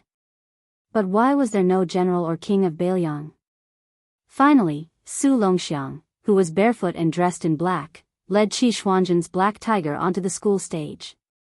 Chu Lushan, Yuan Zuozong, Yan Wenluan, Qin Yinshui, He Zhonghu, great ancestor Gu, Zhou Kong, Shi Fu, Huangfu Cheng, and Han Laozhan. The 10 of them stood in a row with their sabers in their hands. When the second son of the Su family, who had led the dragon elephant cavalry to crush the southern Tang towns of Biyao, appeared, a mournful and melodious horn sounded. Su Longxiang walked step by step toward the war drum that was half the height of a person. The sound of the Biyao drum was once the loudest in the spring and autumn western wall. Behind the Biyao army, there were 800 phoenix battalions with white horses and white armor. When a gray-haired young man changed into a jade-white robe that only vassals of the dynasty could wear, and mounted the horse with a saber and a spear, an old man led the horse forward. The snow-white horse slowly moved a few feet away. The hunchbacked old man let go of the reins, straightened his back, and patted the horse's head lightly. Then he smiled with relief. Go. This rider led the 800 Phoenix insignia light cavalry in between the 2 armies, galloping through the sky full of flying snow. The old man looked at the back of the rider, his hands in his sleeves, and smiled from ear to ear. Su Longxiang began to beat the drum. The drum sounded like thunder, rolling away the Biyao. That rider didn't step on the surface of the frozen river. Instead, the rider and the horse leaped high into the air. The iron horse leaped over the frozen river. Along with the drum sound, the iron spear in the man's hands suddenly stabbed into the ice river. The entire ice river shattered. After the 800 cavalry stopped their horses, they filled up the line. The man in the robe, who only had a Biyao saber, got off his horse in front of the school stage, walked up the stone steps, and stood in the center. Then he held the saber and shouted, "Biyao, draw your saber." Biyao Governor General Chu Lushan did not lean on his saber anymore. He drew his saber. Yan Wenluan, Yuan Zuozong, Qin Yinshui, and the others drew their Biyao sabers almost at the same time. The 100,000 Biyao soldiers, who did not move under the snow, also drew their sabers. The snow became even messier. They shook off the snow on their armor and looked even more shocking. The Biyao cavalry was the best in the world. The Biyao drums were known throughout the world. Biyao had a new king, Su Fengnian. Chapter 975. Because it was more than 4,000 words, it was a bit late. The great reading of Biyao this time was probably the briefest and shortest reading ever since the Su family took over Biyao in the past 20 years. However, it was also the one with the greatest gathering of generals and talents. The veterans of the Martial Tower were almost in tears as they watched. They knew better than anyone else how difficult it was to gather the hearts of soldiers. The hearts of soldiers were like a person's soul. Once it was gone, it would be difficult to summon it back. For example, no matter how much Lu Yuanji scolded His Royal Highness, he was also worried that the foundation they had worked so hard to build would be squandered away by the prodigal son before it was completely destroyed by the Zhao family. Those who were more utilitarian, such as Han Tuizi, were also worried that the new king would not be able to convince the masses. They could not even convince them verbally, let alone in their hearts. If that happened, would they really have to move their entire family to the Central Plains where enemies were everywhere? Would the Zhao family deal with them bit by bit? If the son of the Zhao family was happy, he would reward them with some leftovers. If he was unhappy, he would cut off a few heads to win the hearts of the people. Therefore, when His Royal Highness, who was wearing a unique jade-white python robe, jumped onto the ice river and shouted, "Draw your sword," 100,000 soldiers of Biyao unsheathed their swords at the same time. Everyone knew that Su Fengnian would be the rightful king of Biyao. Therefore, these old men were relieved.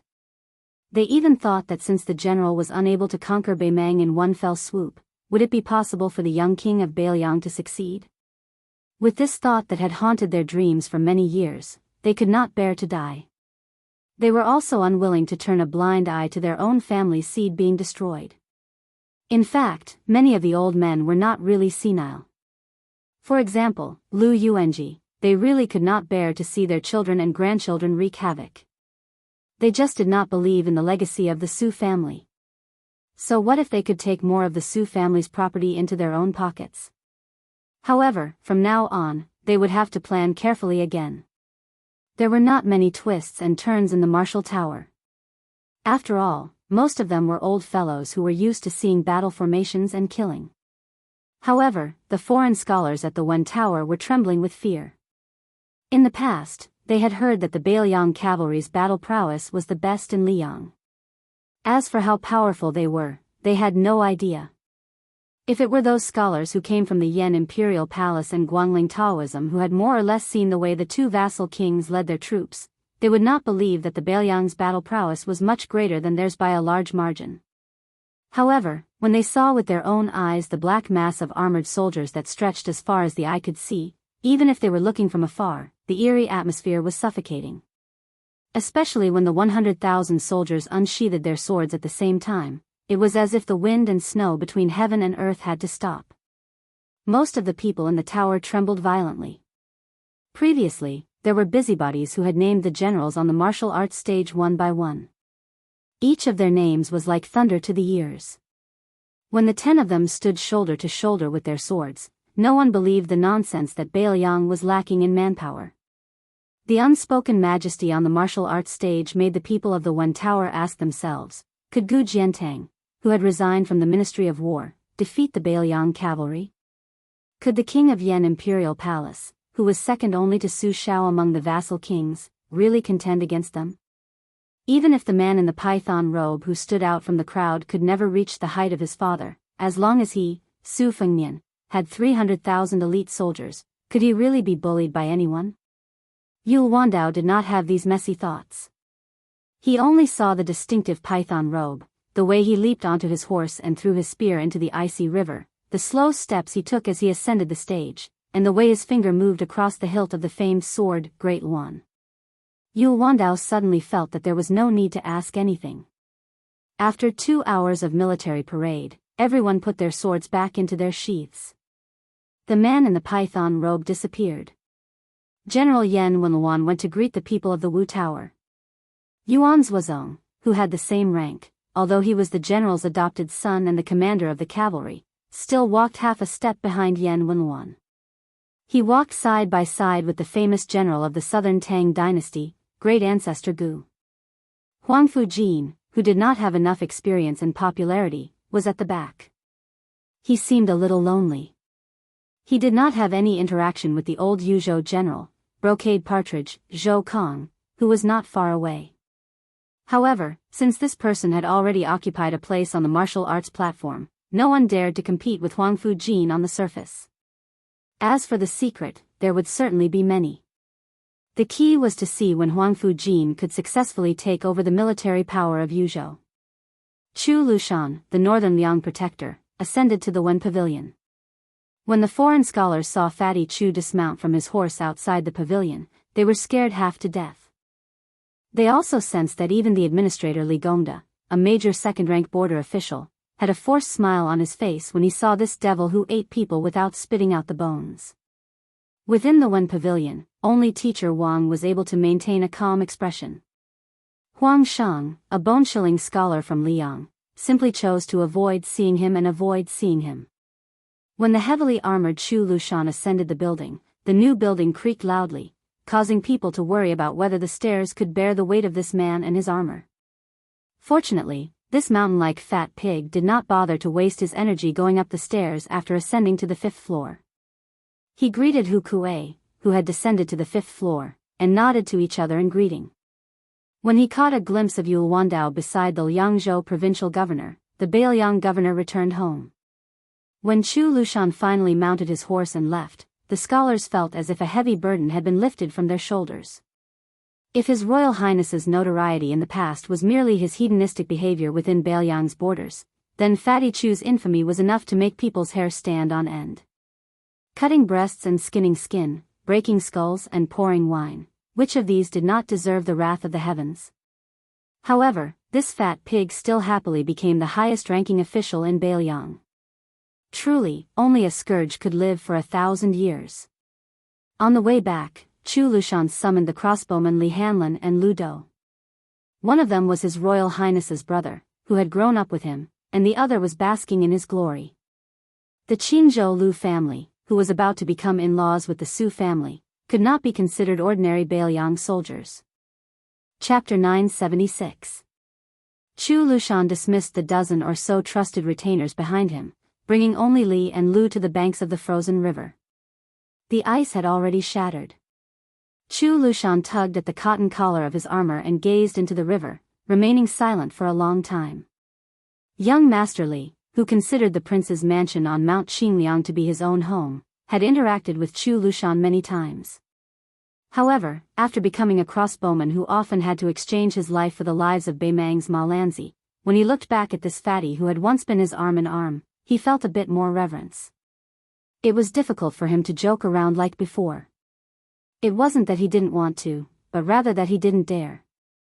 Only those who had personally experienced the flames and smoke of war, who had come into contact with hundreds of enemy troops, knew how ruthless and fierce this 300-catty fat pig was.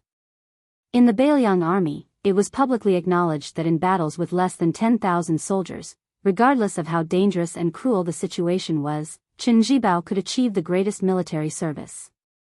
Yuan Zuozong could achieve the fewest casualties.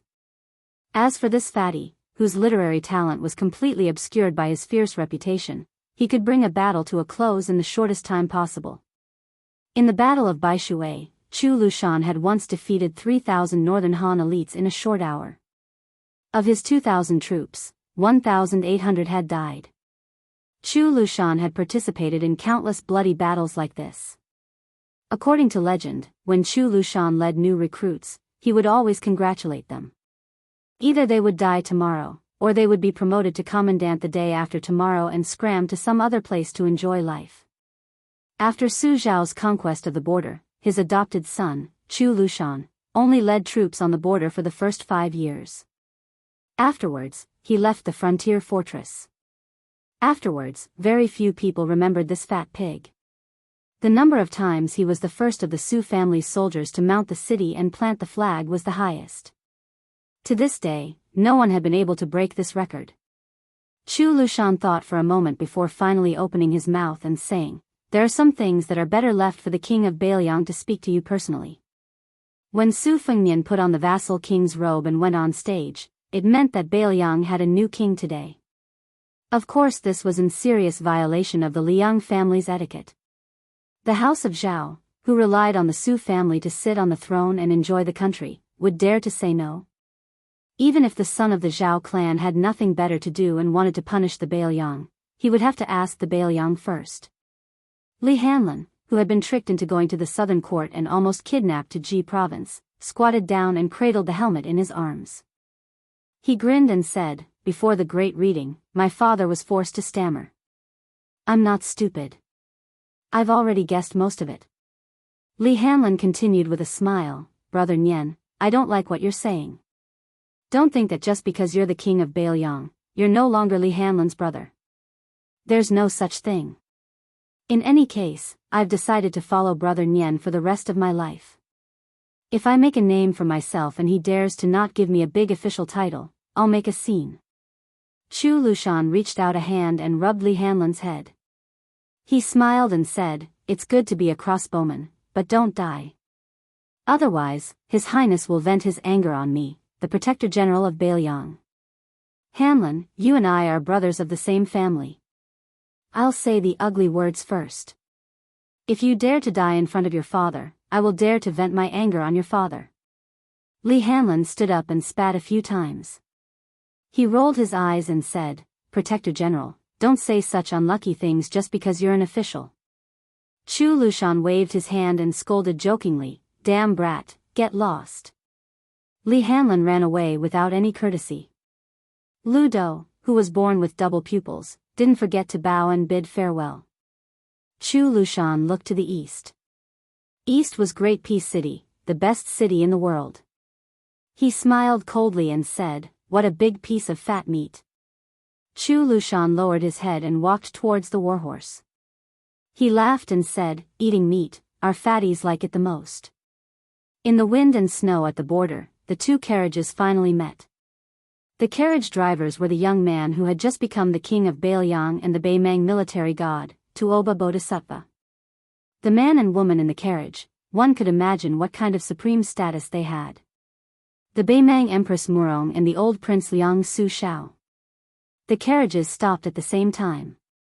Su Shao didn't even bring along the Bailiang's #1 martial artist, Su Yanbing. He only brought along his eldest son who had changed into ordinary clothing. In the end, it was still two carriages, two people against two people. Su Shao bent down, lifted the curtain, and jumped off the carriage.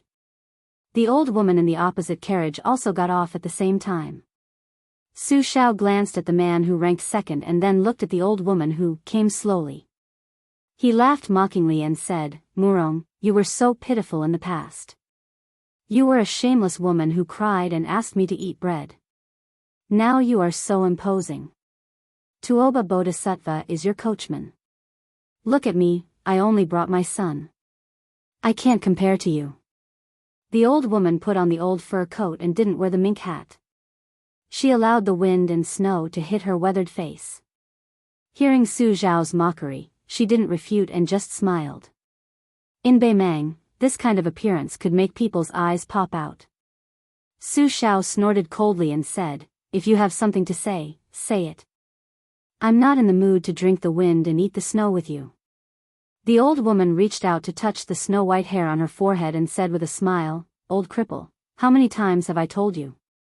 My surname is Murong, not Murong. Su Shao said anxiously, How would I know that a person's surname can have two characters?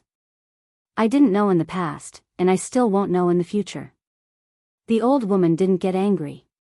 She walked a few steps closer and said softly, There are 10 great clans in the Central Plains during the spring and autumn period. 2 of them have a compound surname. If I remember correctly, they were all defeated by you, Su Shao. Don't you remember? They were all eaten by you? Su Shao, oh Su Shao, you're really old. Fortunately, you've never been handsome in your life. You were like this when you were young, and you're even uglier when you're old. Su Shao laughed and said, I'm a man. Why should I compare my looks with a woman? Besides, do you think you were good-looking when you were in Liaodong? Compared to my wife, you're worlds apart. Only Baimang, that old lecher, was blinded by lard and blind with dog eyes. That's why he took a fancy to an ugly woman like you. The old woman was still not the least bit angry. She smiled and said, When I was young, whether I was good-looking or not, each flower entered their own eyes. It's hard to say, but I really can't be considered ugly. Besides, when a woman is old, she can still look like a little dragonfly with a golden hairpin. It's just that who would believe that the world is still young? Su Shao, don't you think so? Su Shao put his hands in his sleeves and shivered. He said mockingly, Sour, really sour. The old woman released her hand from her forehead and spread her hands in front of her.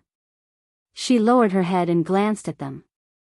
Then she looked up and stared at the age spots on Su Zhao's face. She calmly said, We're all old. I'm ugly, you're also hunchbacked. Don't insist on fighting to see who's better. As for me, in this life I've only lost because I'm too focused on winning and losing to myself. That's not good. You're too sentimental. That's not good either. Even if you're a top official, you still don't have a good life. Otherwise, if you were willing to lower yourself to me and come to Baimang, you wouldn't need to care about anyone's mood. You should know that even I won't give you any face. Su Xiao turned his head and spat heavily into the snow. The Beimang Empress dismissed it with a smile and said, "There's nothing important to discuss with you. Back then in Liaodong, I've already said what I wanted to say.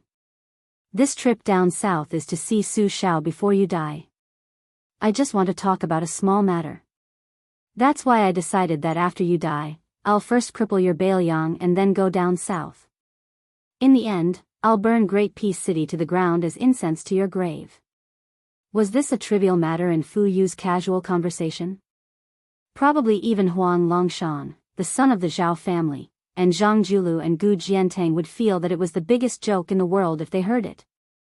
Su Xiao narrowed his eyes and laughed coldly. "Then Biyao will wait for you. Don't let the Biyao cavalry chop you all the way to your nest." The old woman held her stomach and laughed softly. She raised her head and looked at the flying snow. "When we parted in Liaodong, you bought this fur coat for 20 taels of silver. At that time, I turned my head twice and only saw your back, Su Xiao. After the third time, I'm not willing to turn my head again.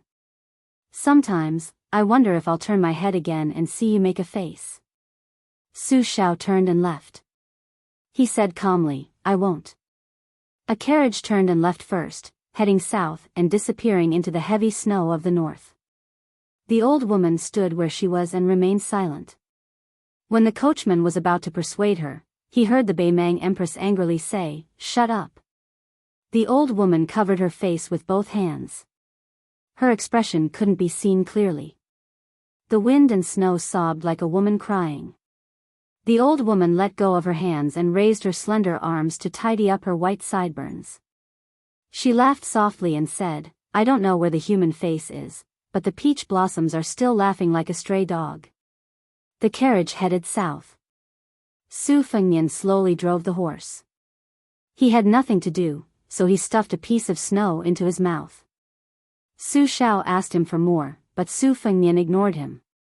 Su Xiao rubbed his cheeks and said with a smile, "It's not right to bring your son to see an old woman who misses her father."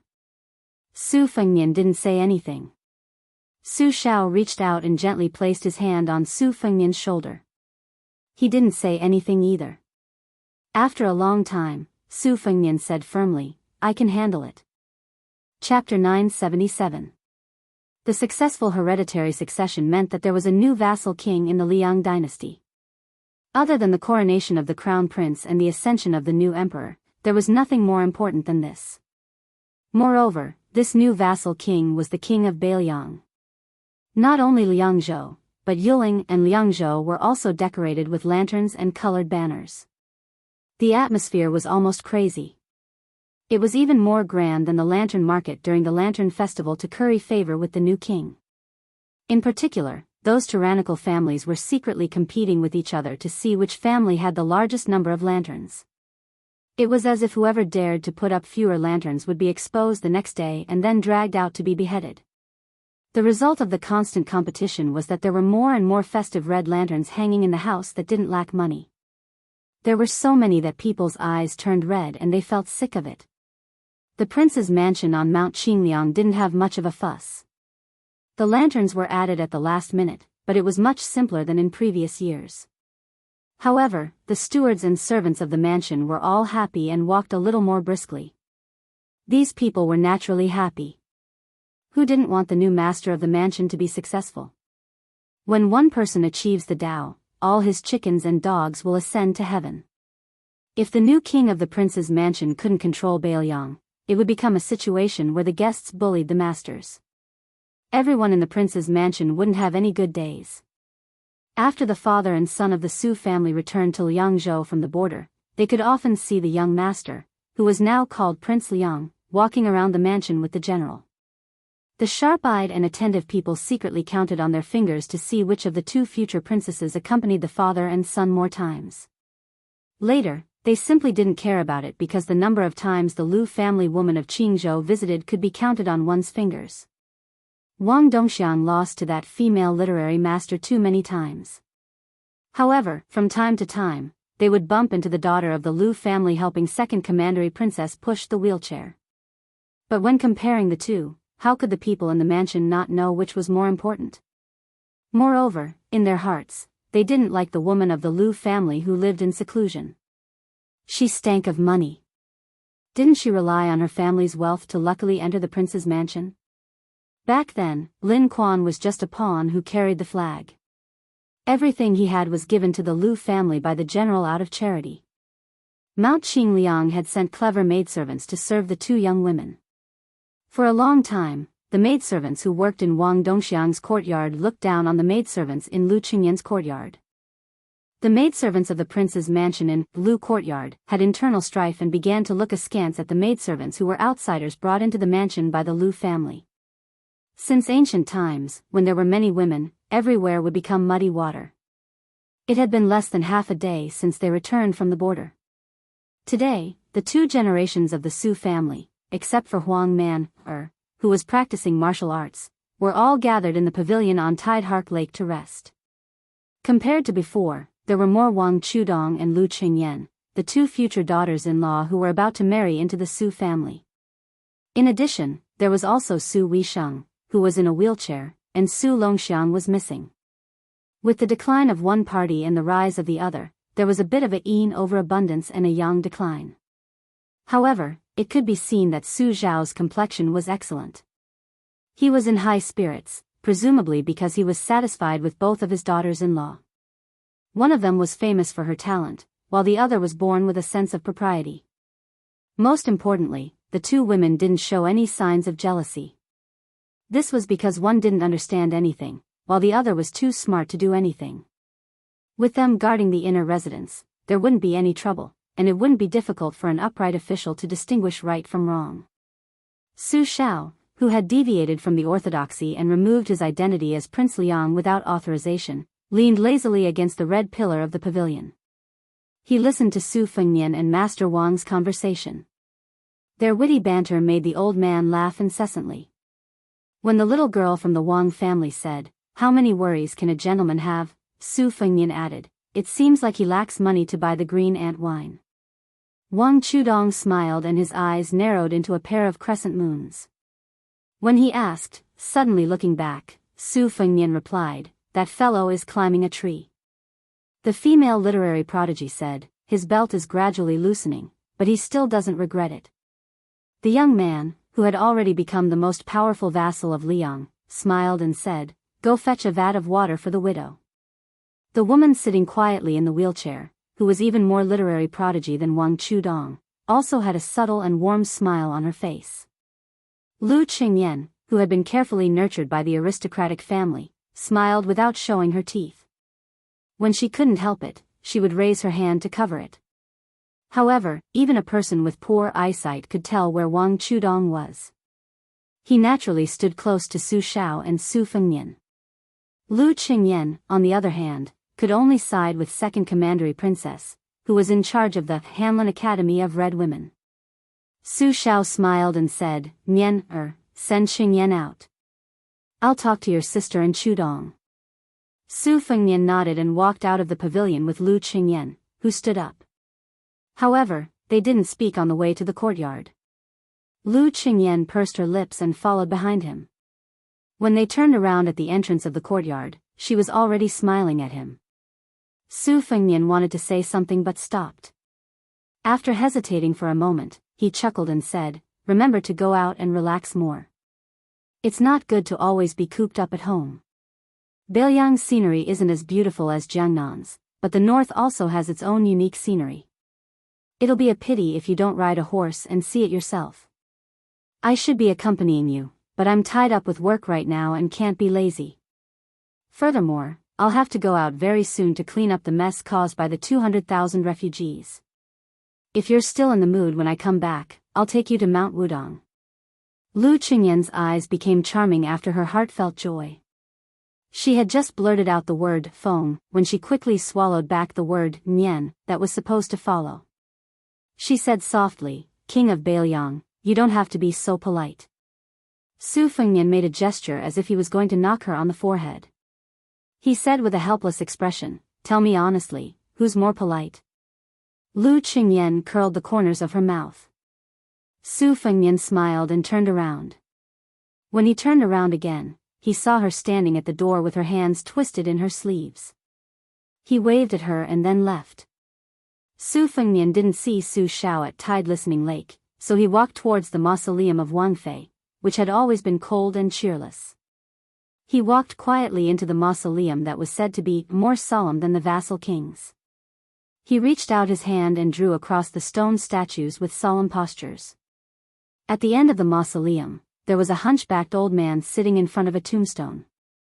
There were very few ancient trees in the mausoleum. It was rumored in Biyao that it was because the sword aura of the sword fairy's mother was too strong. Even after she passed away, she still had the vigorous aura of a sword fairy. Therefore, there weren't many ancient trees left in the mausoleum of Wang Fei. When Su Fengnian was young, he heard that after becoming an immortal, he could cast beams to form soldiers and even bring people back to life. During that period of time, he read through almost all the ancient texts of Buddhism and Taoism in the Tide Listening Pavilion. Afterwards, he was scolded badly by his master, Li Yishan, who had never believed in ghosts and gods. It seemed that even if he wanted to be scolded, no one would scold him anymore. In the future, no one would dare to scold him, the king of Biyao, Su Fengnian. Su Xiao heard the footsteps and said with a smile, "You're here." He didn't say anything else. At this moment, the family of three was here. He was standing, Su Xiao was sitting, and the king of Biyao was lying down. Su Fengnian didn't show any grief. He only stood silently in front of the tombstone. It was early spring, and the branches of the ancient trees were light yellow and light green.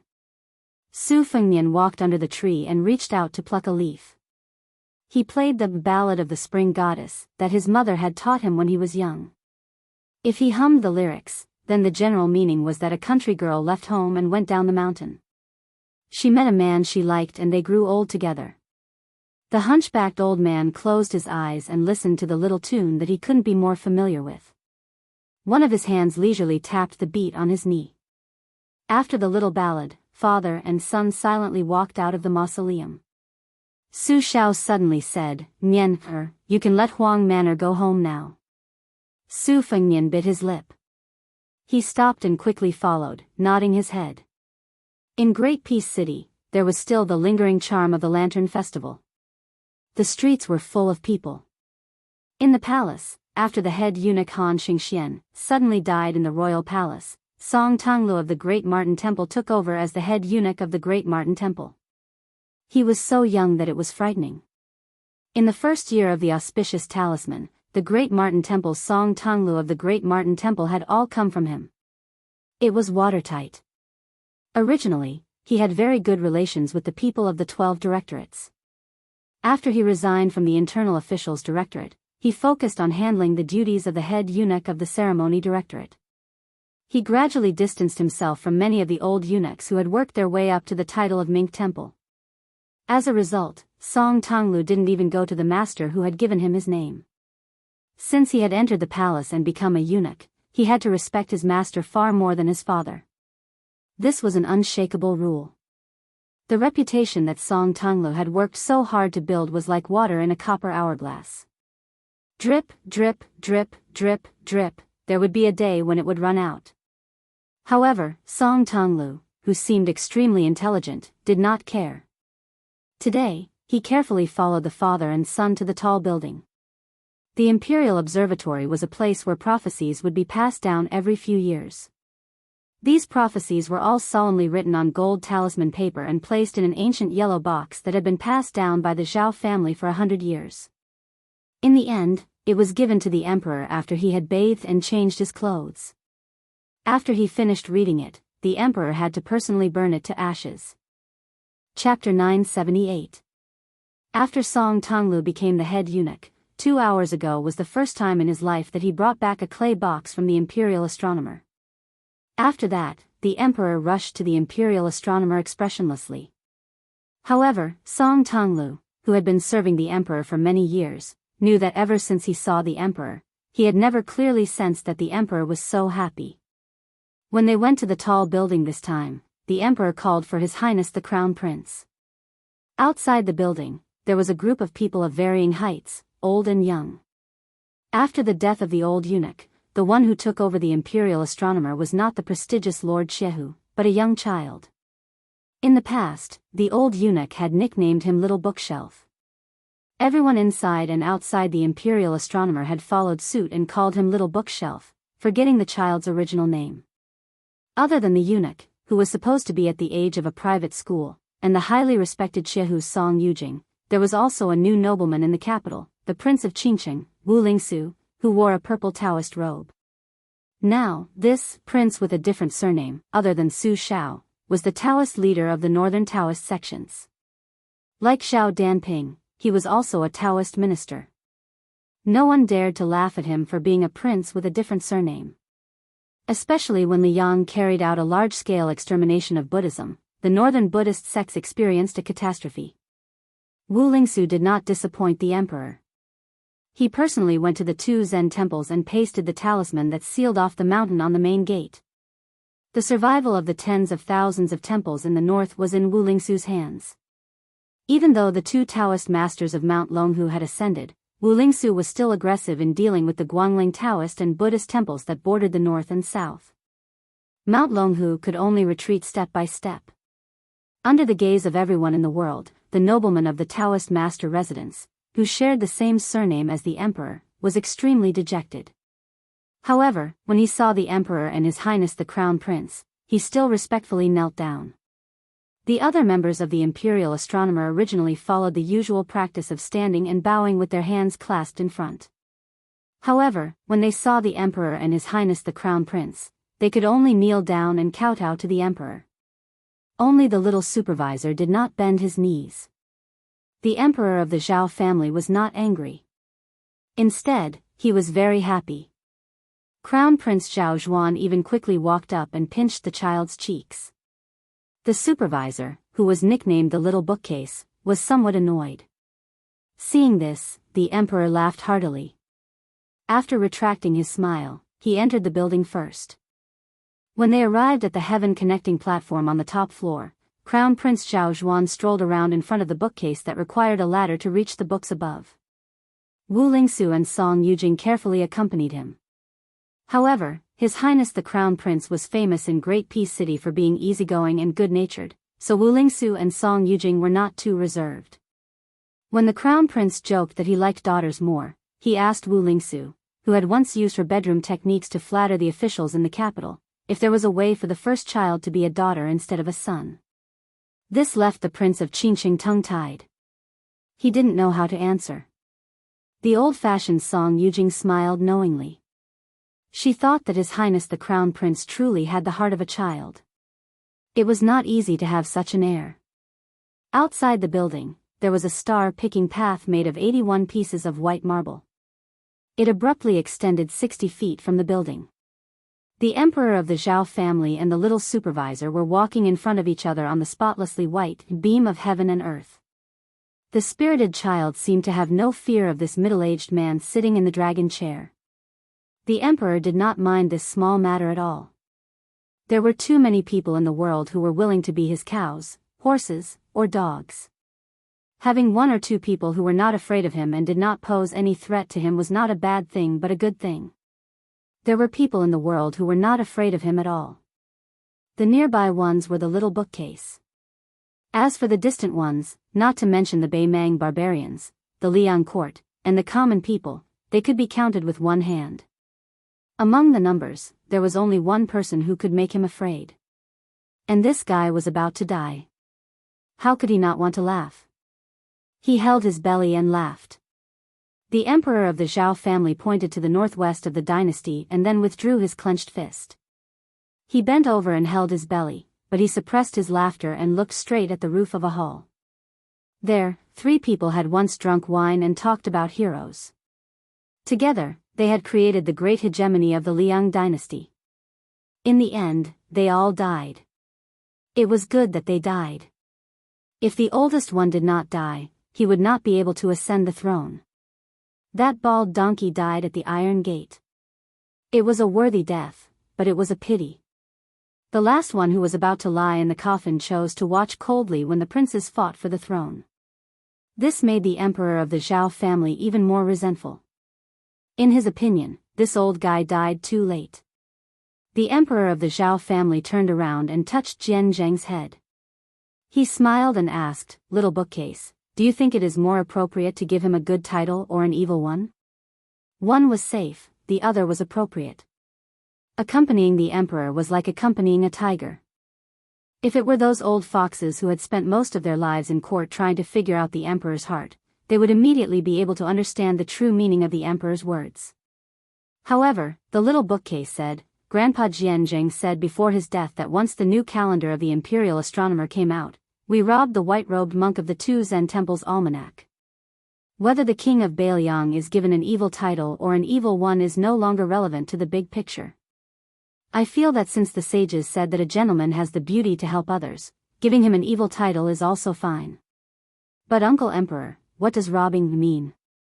In the end, the Zhao family's son of heaven revealed a warm smile.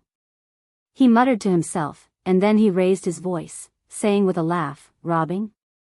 It was your grandpa Jianzheng's old enemy, Huang Longshi, who said it first. I think it's similar to robbing in Go." "Right, little bookcase, Zhen heard that you are skilled at Go. When will you compete with Zhen on the Go board?" The little bookcase thought and then said with a bright smile, "Grandpa Jianzheng taught me the 5 moves of attacking, defending, ending, and turning the tables. I know the first 4, but I don't know how to turn the tables. However, Grandpa Jianzheng said that there is no rush. When I understand, I can call old Huang to come to Great Peace City to discuss." Grandpa Jianzheng also said that if we want Huang Sanjia to lose one of his jades, only 2 people have a chance. I am one of them. Looking at the child pointing at himself innocently, the emperor of the Zhao family was very happy. He took off a jade pendant at his waist that could be called priceless. He smiled and said, "Then Zhen will not seek humiliation. This jade pendant is for you, and it is fine to give it to someone else." Zhen's Liang really does have many talents. Huang Longshi, this madman, should have no one to rely on and die without a grave. The little bookcase laughed and held the jade pendant with both hands. "Then I have seen a palace attendant Jijia. I liked her at first glance. If I see her again, I will give this jade pendant to her." The Li Yangming emperor who had won the title of the previous emperors through his diligence smiled. He nodded and said, "Uncle Emperor is telling you, the jade pendant has to be given to her when you grow up. Then you will have a wife. Don't worry, Zhen will first find that palace attendant for you and keep her for you." The little bookcase pecked like a chicken and nodded vigorously. With the spring breeze caressing his face, the son of the Zhao family turned around and walked towards the attic with a cold smile on his face. According to the law of Liyang, posthumous titles were bestowed. Beautiful posthumous titles were divided into civil and military officials, with characters at the beginning, and then the character, Zheng, at the beginning, followed by the characters Zhen, Zhong, Duan, Kang, Yi, and so on. The posthumous titles of military officials were on the lower side. The number of characters was also fewer, but they were still divided into 18 ranks. Therefore, there were 2 sayings: scholars should be bestowed 24 titles and men of character should be bestowed 18 titles. In the past few years, most of the court officials who died were civil officials. Although these old people were not so exaggerated as to receive posthumous titles such as Zheng, Zhen, Zhong and Duan, but in the eyes of the world, they could not escape the title of Zheng, Zhen, Zhong and Duan. For example, the 2 masters of the Song family, as well as the leader of the Green Party who had experienced 3 dynasties, Shangzhu Guo Lu Fei Qi, were among the posthumous titles. Unfortunately, these fellows' integrity could not be preserved in their later years. Although they were among the 24, their posthumous titles were extremely low. On the contrary, the Lu family, whose family's prestige was far inferior to the Song family's Gangnam-do, Ling Lang and Man of Jade, had the highest chance of obtaining 2 of these great posthumous titles. Su Shao. Zhen will not give you any evil posthumous titles, but you have long been stripped of your title of de Zhugua. Therefore, as a military official, you can forget about receiving a civil posthumous title. Moreover, as a military official, Zhen will generously give you the lowest rank of Wu Li. After you die, no matter how timid the fence-sitter is, they will use their mocking laughter to send Su Shao off for the last time. That night, the prince's mansion of Mount Qingliang, who was used to the old Prince Liang's tiredness, did not have any abnormalities. They even felt that when they woke up tomorrow, they might be able to see the old man and the young Prince Liang strolling together in the distance. Chapter 979. In the inner room of Su Zhao's small courtyard, Su Weisheng's wheelchair was close to the door. Her hands were placed on her lap, tightly clenched. Su Longxiang, who had hurried back home, stood at the head of the bed with red eyes, her head bowed. Looking from outside the door, she could only see the back of a person sitting by the bed. The old man lying on the bed tried his best to suppress his coughs and said slowly, "Dad knows you don't like this Su Shao who only knows how to prattle and reason. Yes, your dad is very good at using swords and spears. I'm not a person who preaches reason without permission, and I don't like it either. All these years, I've been a rough man who beats whoever scolds me. I'm an old man who stands on the left and right of the throne room with a saber, depending on my mood. But if I don't say these things and finish my words, I won't be at ease. Remember, since you're the king of Biyao, you have to be able to listen to what you don't want to hear. You have to be able to tolerate people you don't like. The same rice feeds different kinds of people, and everyone has their own difficulties, so they have their own love, hate, and temper. Especially those who don't remember the good of others. Most of the time, you have to endure it. Who asked you to be the king of Biyao? You don't have to lose to anyone, but you have to take care of the overall situation. I've been the great general and king of Biyao for so many years, but I also have a lot of grievances that I can't tell anyone. I remember that year when I took a group of old brothers out of Jinzhou to Liao, we were miserably harmed by a powerful military officer in Liang. Many of our brothers died. In a fit of anger, I took more than 40 brothers who didn't die and went to his house. Of course, we didn't go there to eat and drink, but to kill his entire family. We tied them up and dragged them into the courtyard. Do you know what happened after that? That guy's name was Kai Qinghe. Now, there was definitely no one who remembered him. Kai Qinghe was unscrupulous in climbing up the officialdom. This guy was cold-blooded and ruthless when he was scheming against others. He agreed that the two armies would advance and retreat together, but in the end, he watched as my 800 people fought against 2,000 enemies without bringing his 1,000 people into the battlefield. After that, he even brought a message to me, saying that he would rather not have military merits than let me, Su Shao, take the position. Such a formidable person, before he died, he knelt on the ground and kowtowed to me, saying that as long as I let his wife and children go, he was willing to die and commit suicide. He was not afraid of being cut into pieces. In the end, of course, I didn't agree to his request. His entire family of more than 30 people, old and young, were all killed in front of him. That's because I, Su Shao, still had more than 40 brothers standing behind me. Moreover, if I didn't do that, there was bound to be a second Wang Qinghe and a third Song Qinghe who would jump out and harm me. I, Su Shao, may not be afraid of death, but I'm afraid of my brothers dying for me. Fighting for the country? Fighting for the country requires people to die. Many people have died. As long as I, Su Shao, am alive, I owe it to those old brothers who died long ago. When did father become afraid of death? It was after I married your mother. In father's world, it was much easier to die than to live. Those who were afraid of death might not necessarily be able to avoid death, but those who weren't afraid of death would definitely die. Father had seen too many people die like this. Moreover, many of them died in father's hands. But the older father got, the more I didn't dare to kill people. Father told himself that even if he didn't care about himself, he had to accumulate virtue and fortune for his 4 children. Wasn't this the reason? No matter how uncouth father was, he also knew that as a parent under the heavens, there was no reason for him to leave anything good for himself. When father was young, he wasn't sensible. He was much more sensible than you were when you were young. He only knew how to muddle along, thinking about the outside world all day long. He wished he could leave home thousands of miles away. How could he think about any home? After the two elders left, he didn't feel that he had a home. When he left Liao, he told himself that even if he were to die, he would die in glory outside. He would rather die than return to that small place. Later, he met your mother. After tricking your mother into the family, he felt that wherever she was, that was where my home was.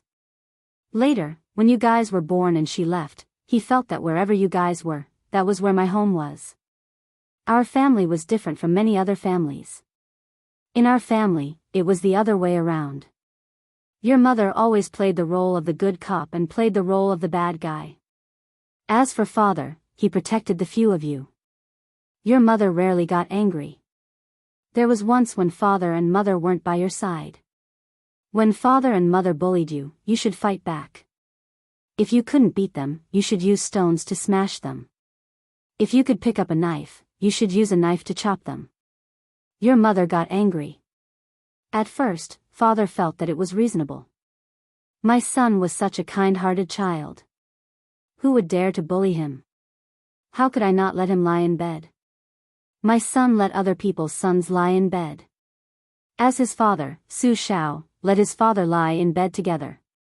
This was the principle of the old Su family. After your mother got angry, she calmly told me that it wasn't that she couldn't bear for others to bully Xiaoyan. It was just that Xiaoyan was destined to not be a child of an ordinary family. If he developed a fierce and perverse character, he would never know how to be kind to others. He wouldn't know that suffering losses was a blessing. In the end, the one who would suffer the most would definitely be her own child. She even said that Su Shao would die of old age one day. At that time, no one would be able to protect Xiaoyan. Your mother passed away early.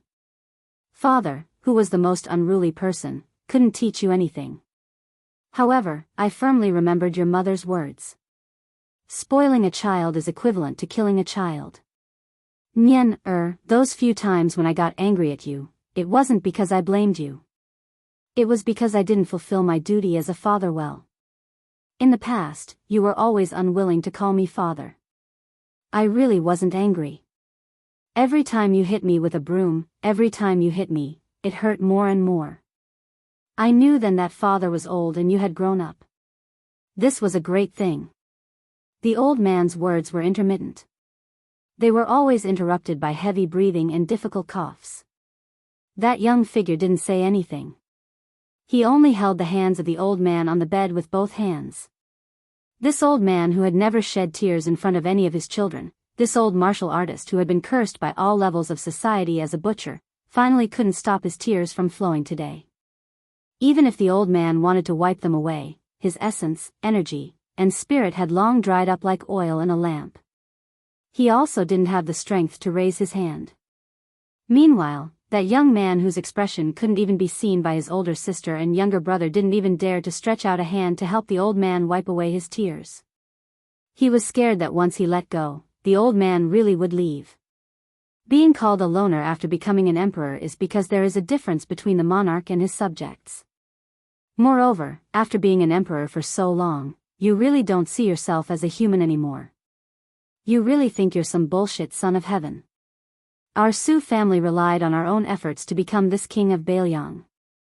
He's not much different from an emperor. Let's not talk about other things. The feeling of being a loner is not good. Father has tasted it before, so I don't want you to walk down this old path even more. That's why back then, when I let Yan Jieshi's family go and let them go to the capital to become relatives of the imperial family, Father has never regretted it. Su Shao even dared to curse the old grand secretary until he was half angered to death, so how could he place a pedantic scholar in his eyes? Father just doesn't want you and Yan Chiji brothers to become enemies.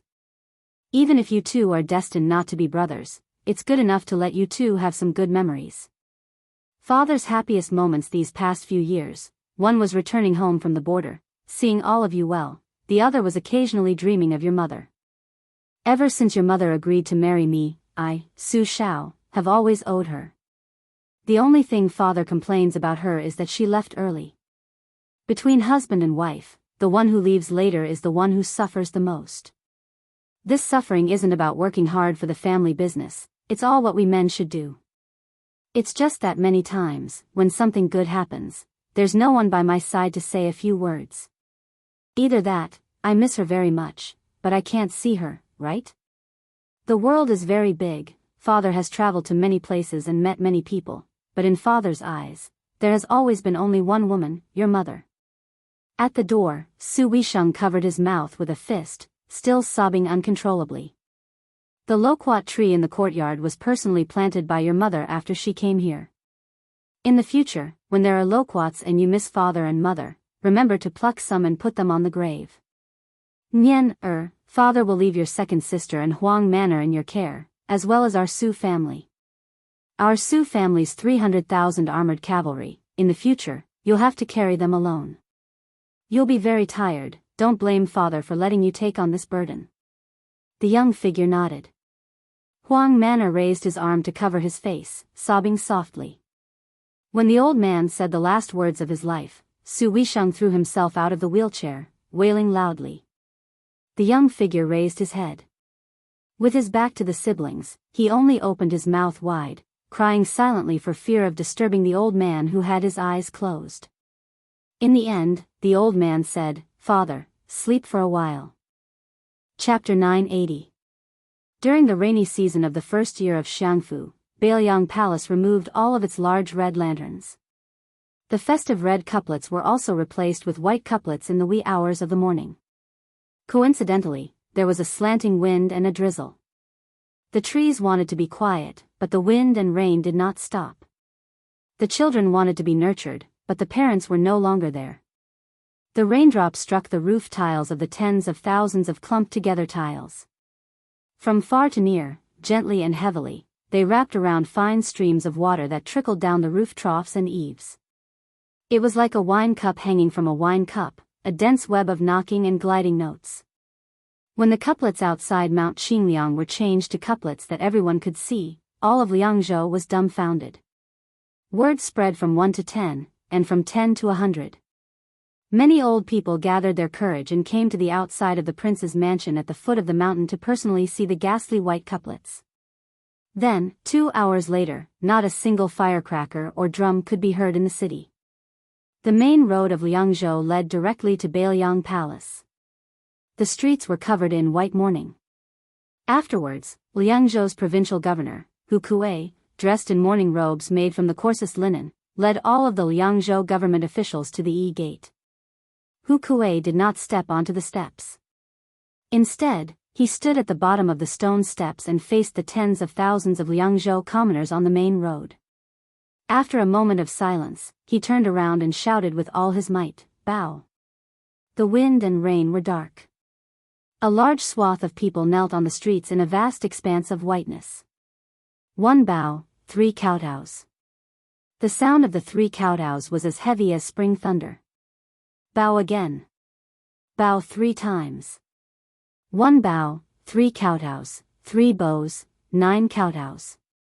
Great Peace City, Jianghu. The officials of the capital all considered the morning court to be hard work. Many old foxes of the officialdom had long since developed the ability to enter the Forbidden Palace on time.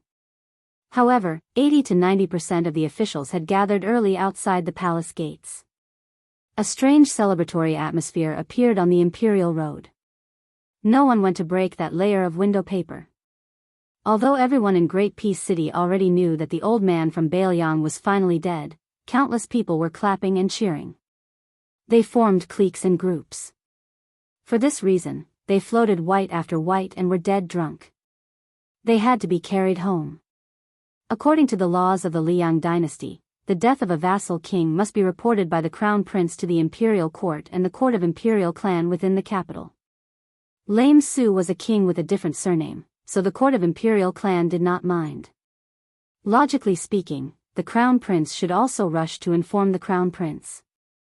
However, the Ministry of Rights in Great Peace City could not wait. The crown prince was magnanimous enough to not fuss over this matter. He only set up a rule that in this morning's imperial court, the crown prince would first present a memorial to the crown prince of Northern Liang.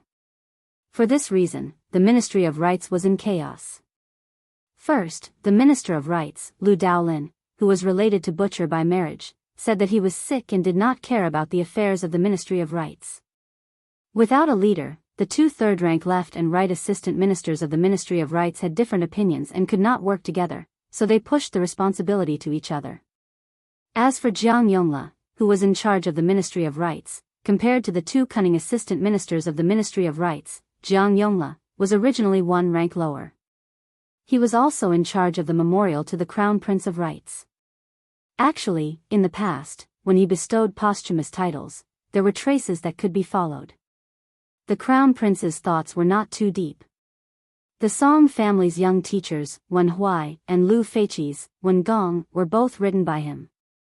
The two were at the back of the Liang dynasty's posthumous titles. Jiang Yongla took one of the four meanings of the word Huai, which corresponded to the meritorious deeds of the Song family's young teacher. The head of the Green Party, Lu Feiqi, took the meaning of consecration. However, when it came to the king of Biyao, Su Shao, to attempt to make a conclusion about this human butcher, how much courage did he, Jiang Yongla, have? How many heads could he chop off? Even if he was lucky enough to guess the emperor's thoughts, as long as it did not conform to the opinions of the world, or did not conform to the tastes of the court officials, or even cause the martial artists of Biyao to hold a grudge against him, he, a mere department for purging officials, could casually make things difficult for someone, and he would have no chance in his official career in this lifetime. Jiang Yongla almost wanted to give this fellow a punch, but in the end, he did not have the courage to do so. Pan Chunjian was a true martial artist of the battlefield. If they really fought, even 10 Jiang Yonglas would have to lie down. Jiang Yongla was sullen all day, as if his wife had died. In the past 3 days, he had lost countless strands of hair. In particular, Jingzhe had spent the last few hours sitting by the light of a lamp before morning court. He had practically flipped through the posthumous solution book, yet he was still unable to write. He truly had the heart to die. Before dawn, Jiang Yongla slapped away the teacup and the posthumous solution book, sending them crashing to the ground. This department for purging officials abruptly stood up, almost crazed. His fingers trembled as he pointed at the foggy and pitch-black scenery outside the window. He angrily cursed, "Old man Su, even if you die, you still won't let this Jiang live in peace?" The maid waiting outside the door was trembling with fear.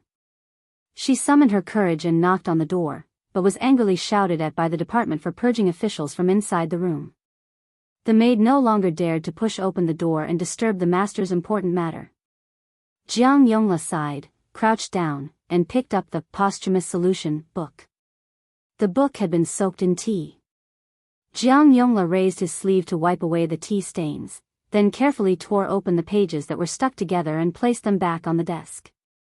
With disheveled hair, Jiang Yongla stretched out his 5 fingers to stroke his silver-white hair. With a silly chuckle, he sat upright and still, and began to write at a great speed. He separated the civil and military titles, totaling 42 beautiful titles and 15 evil titles, and casually wrote them on a piece of lanting familiar proclamation. When he put down the brush, he was already extraordinarily tired. The department for purging officials was gasping for breath. He turned his head and ordered the maid outside to bring in a copper coin. After the confused and beautiful maid entered the room, she saw the master point at a piece of familiar proclamation whose writing could faintly be seen through the back of the paper. He had her place the copper coin on the paper. After the maid did so, she was dismissed by Jiang Yongla with a wave of his hand. Jiang Yongla pressed down on the copper coin with one hand and flipped over the familiar proclamation with the other. As a result, the department for purging officials, who intended to resign himself to fate, saw the words that the copper coin was leaning against. Li. Posthumous solution, meritorious service to the country, slaughtering the innocent. Jiang Yongla hesitated for a moment, then muttered to himself, "This is the will of heaven." The eastern sky started to turn white. In the main hall, there were many talents and officials. Most of them were wearing the purple court robes that only third-rank officials could wear. Some of the elders who were conferred the title of Duke and Marquis even had official patches embroidered with pythons. The assistant ministers and officials who wore the red robes were mostly at the back. Now that they had been conferred the title of king and vassal, there was only one crown prince, Zhao Zhuan, left in the main hall. He stood alone in front of the officials to his left and right, closest to the 9 steps. The emperor of the Zhao family sat on the dragon throne. 2 giant incense burners were surrounded by immortal qi. He sat in the north and looked towards the south. When the weather was good, he could even see the imperial road far away. The emperor looked away. Almost no one in the main hall dared to raise their heads. Only Grand Secretary Zhang Julu, 2 or 3 officials of the 6 departments, and a few generals dared to look at him. Only Tantanan Huan raised his head and stared. The emperor didn't know what the old man was looking at. He looked around. The Minister of Rights, Lu Daolin, didn't come to court. The new Minister of War, Chen Jibao, had his eyes closed. Gu Jiantang guarded the border all year round and all the military officials in the main hall looked up to him. It was said that Chen Jibao had received old Minister Gu's instructions. At the beginning, he was well behaved and many of the military affairs were handled according to the new Minister of War's wishes. Actually, Chen Jibao didn't get involved and was rather lazy. He spent his days in the Gu hut reading. Later, Gu Lu probably felt that this little person was at his wit's end and started to provoke him. In the end, the treasurer of the Ministry of War, Huang Yi, was stripped of his official robes and thrown out of the Gu hut. The assistant ministers in the Gu hut, Shuang Lu, Lu Baijia and Lu Xingxiang didn't do anything and didn't even lift their eyelids. Huang Yi, who had a wide network of connections, went everywhere to persuade them. After this, the censorates started to impeach Minister Chen. In the end, the emperor casually revoked manager Huang Yi's official 4th-rank title. Under the emperor's feet, Huang Yi didn't dare to be angry or say anything. He ran to the border to relax. However, the pillar of country, Gu Jiantang, didn't even want to see him. Huang Yi was still a bachelor and became a joke in the capital. Chapter 981. If the group of old fellows from the censorate didn't bark at the morning court in Liang, it wouldn't have led to chaos among the various factions. The various ministries had always been concise and to the point when announcing matters in court. Because the emperor was extremely diligent and often worked through the night to approve matters, as officials, they had to be more understanding. All kinds of matters would receive the emperor's nod or rejection in the central government of the dynasty. The policies passed would then be disseminated to the world and benefit the north and south. Today's morning court was unusually smooth. The Minister of Revenue, Wang Xiongui, reported to the emperor about last year's land measurement and tax collection in Jiangnan and Guangling, as well as the audit of the various storehouses and granaries. As the next helmsman of the Zhang faction, Wang Xionggui's knowledge and achievements were outstanding. When he reported, his voice was mellow. Not to mention that the content was a good thing, just Wang Xionggui's calm demeanor was enough to subdue the younger generation in the hall. The Minister of Appointments, Zhao Yuling, also gave an old-fashioned and suspicious report of victory. He concluded last year's capital examination of the achievements of the various officials in the capital. The emperor also took advantage of the situation to have Minister Zhao, who was born of a concubine, preside over this year's great evaluation of the world's officials. Yin Mao Chun, who was number 1 among the prime ministers, would no longer assist him. Last year's capital examination was the emperor's intention to have Zhao Yusong kill a chicken with a butcher's knife. In reality, it was to pave the way for Prime Minister Yin. Everyone in the main hall was well aware that if the Minister of Rights, Lu Daolin, wasn't present in the hall today, they would have announced that Yin Mao Chun would be presiding over this year's imperial examination. The so-called disciples spread all over the world, but the number of pillars of the imperial court who could be said to be the mainstay of the imperial court could actually be counted on one's fingers. Old Master Song, Grand Secretary Zhang. It was very simple. Soon after, Chen Jibao, who rarely spoke in court, opened his eyes. When he took a step to the side and entered the field of vision of all the civil and military officials, a purple-robed official who had been secretly moistening his throat immediately shrank back. Chen Jibao's words were cold. He spoke about the 2 Liao guard stations and the disbanding of the military towns in Ji province. He also spoke about the rebellion of the 16 clans in Nanzhao and Huai province over the imperial wood. This immediately cooled the festive atmosphere in the palace.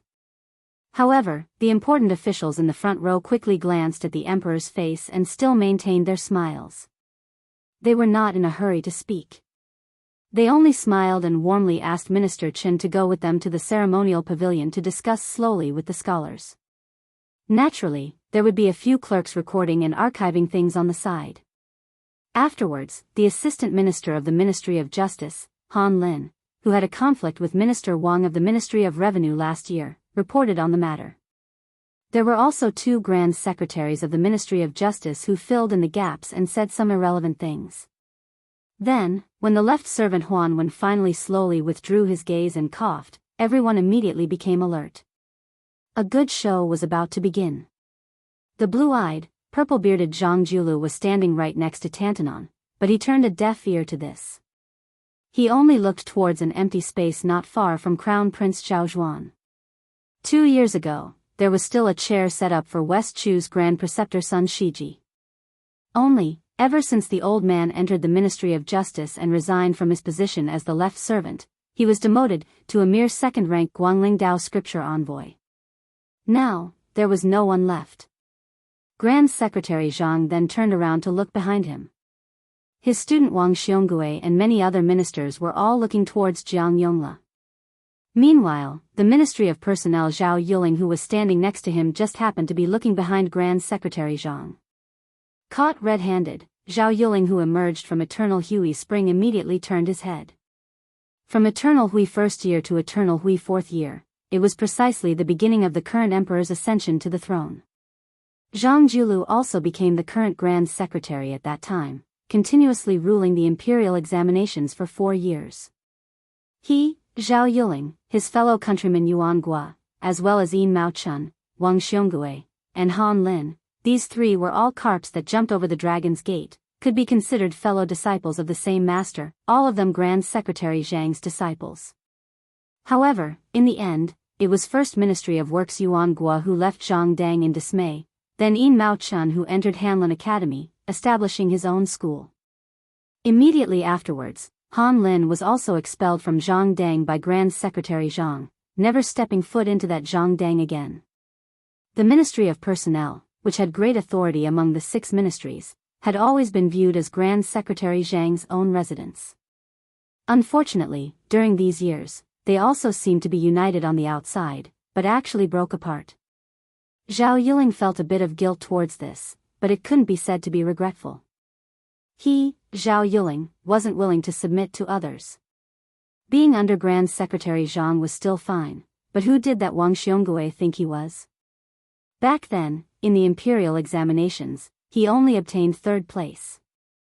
Why was it that Wang Xiongui was the one who was able to enter the eyes of Grand Secretary Zhang and the Imperial Academy's left Chancellor Huan Wen? And not him, Zhao Yuling? Now that General Gu had left the Ministry of War, the 6 ministries had returned to normal, and the Ministry of Personnel in his hands was in charge. Zhao Yuling really wanted to know if the Grand Secretary regretted choosing Wang Xiongui as the future leader of the Zhang faction. A trembling voice in the Great Hall interrupted the Minister of Personnel's reverie. Jiang Yongla of the Department for Purging Officials of the Ministry of Rights braced himself and walked out of the ranks. He slowly knelt down and said, "Minister Jiang Yongla has something to report." When Jiang Yongla gritted his teeth and proposed the posthumous title of the King of Biyao, the imperial court was in an uproar. The meritorious generals even let out undisguised mocking sneers, while the civil officials all had strange expressions.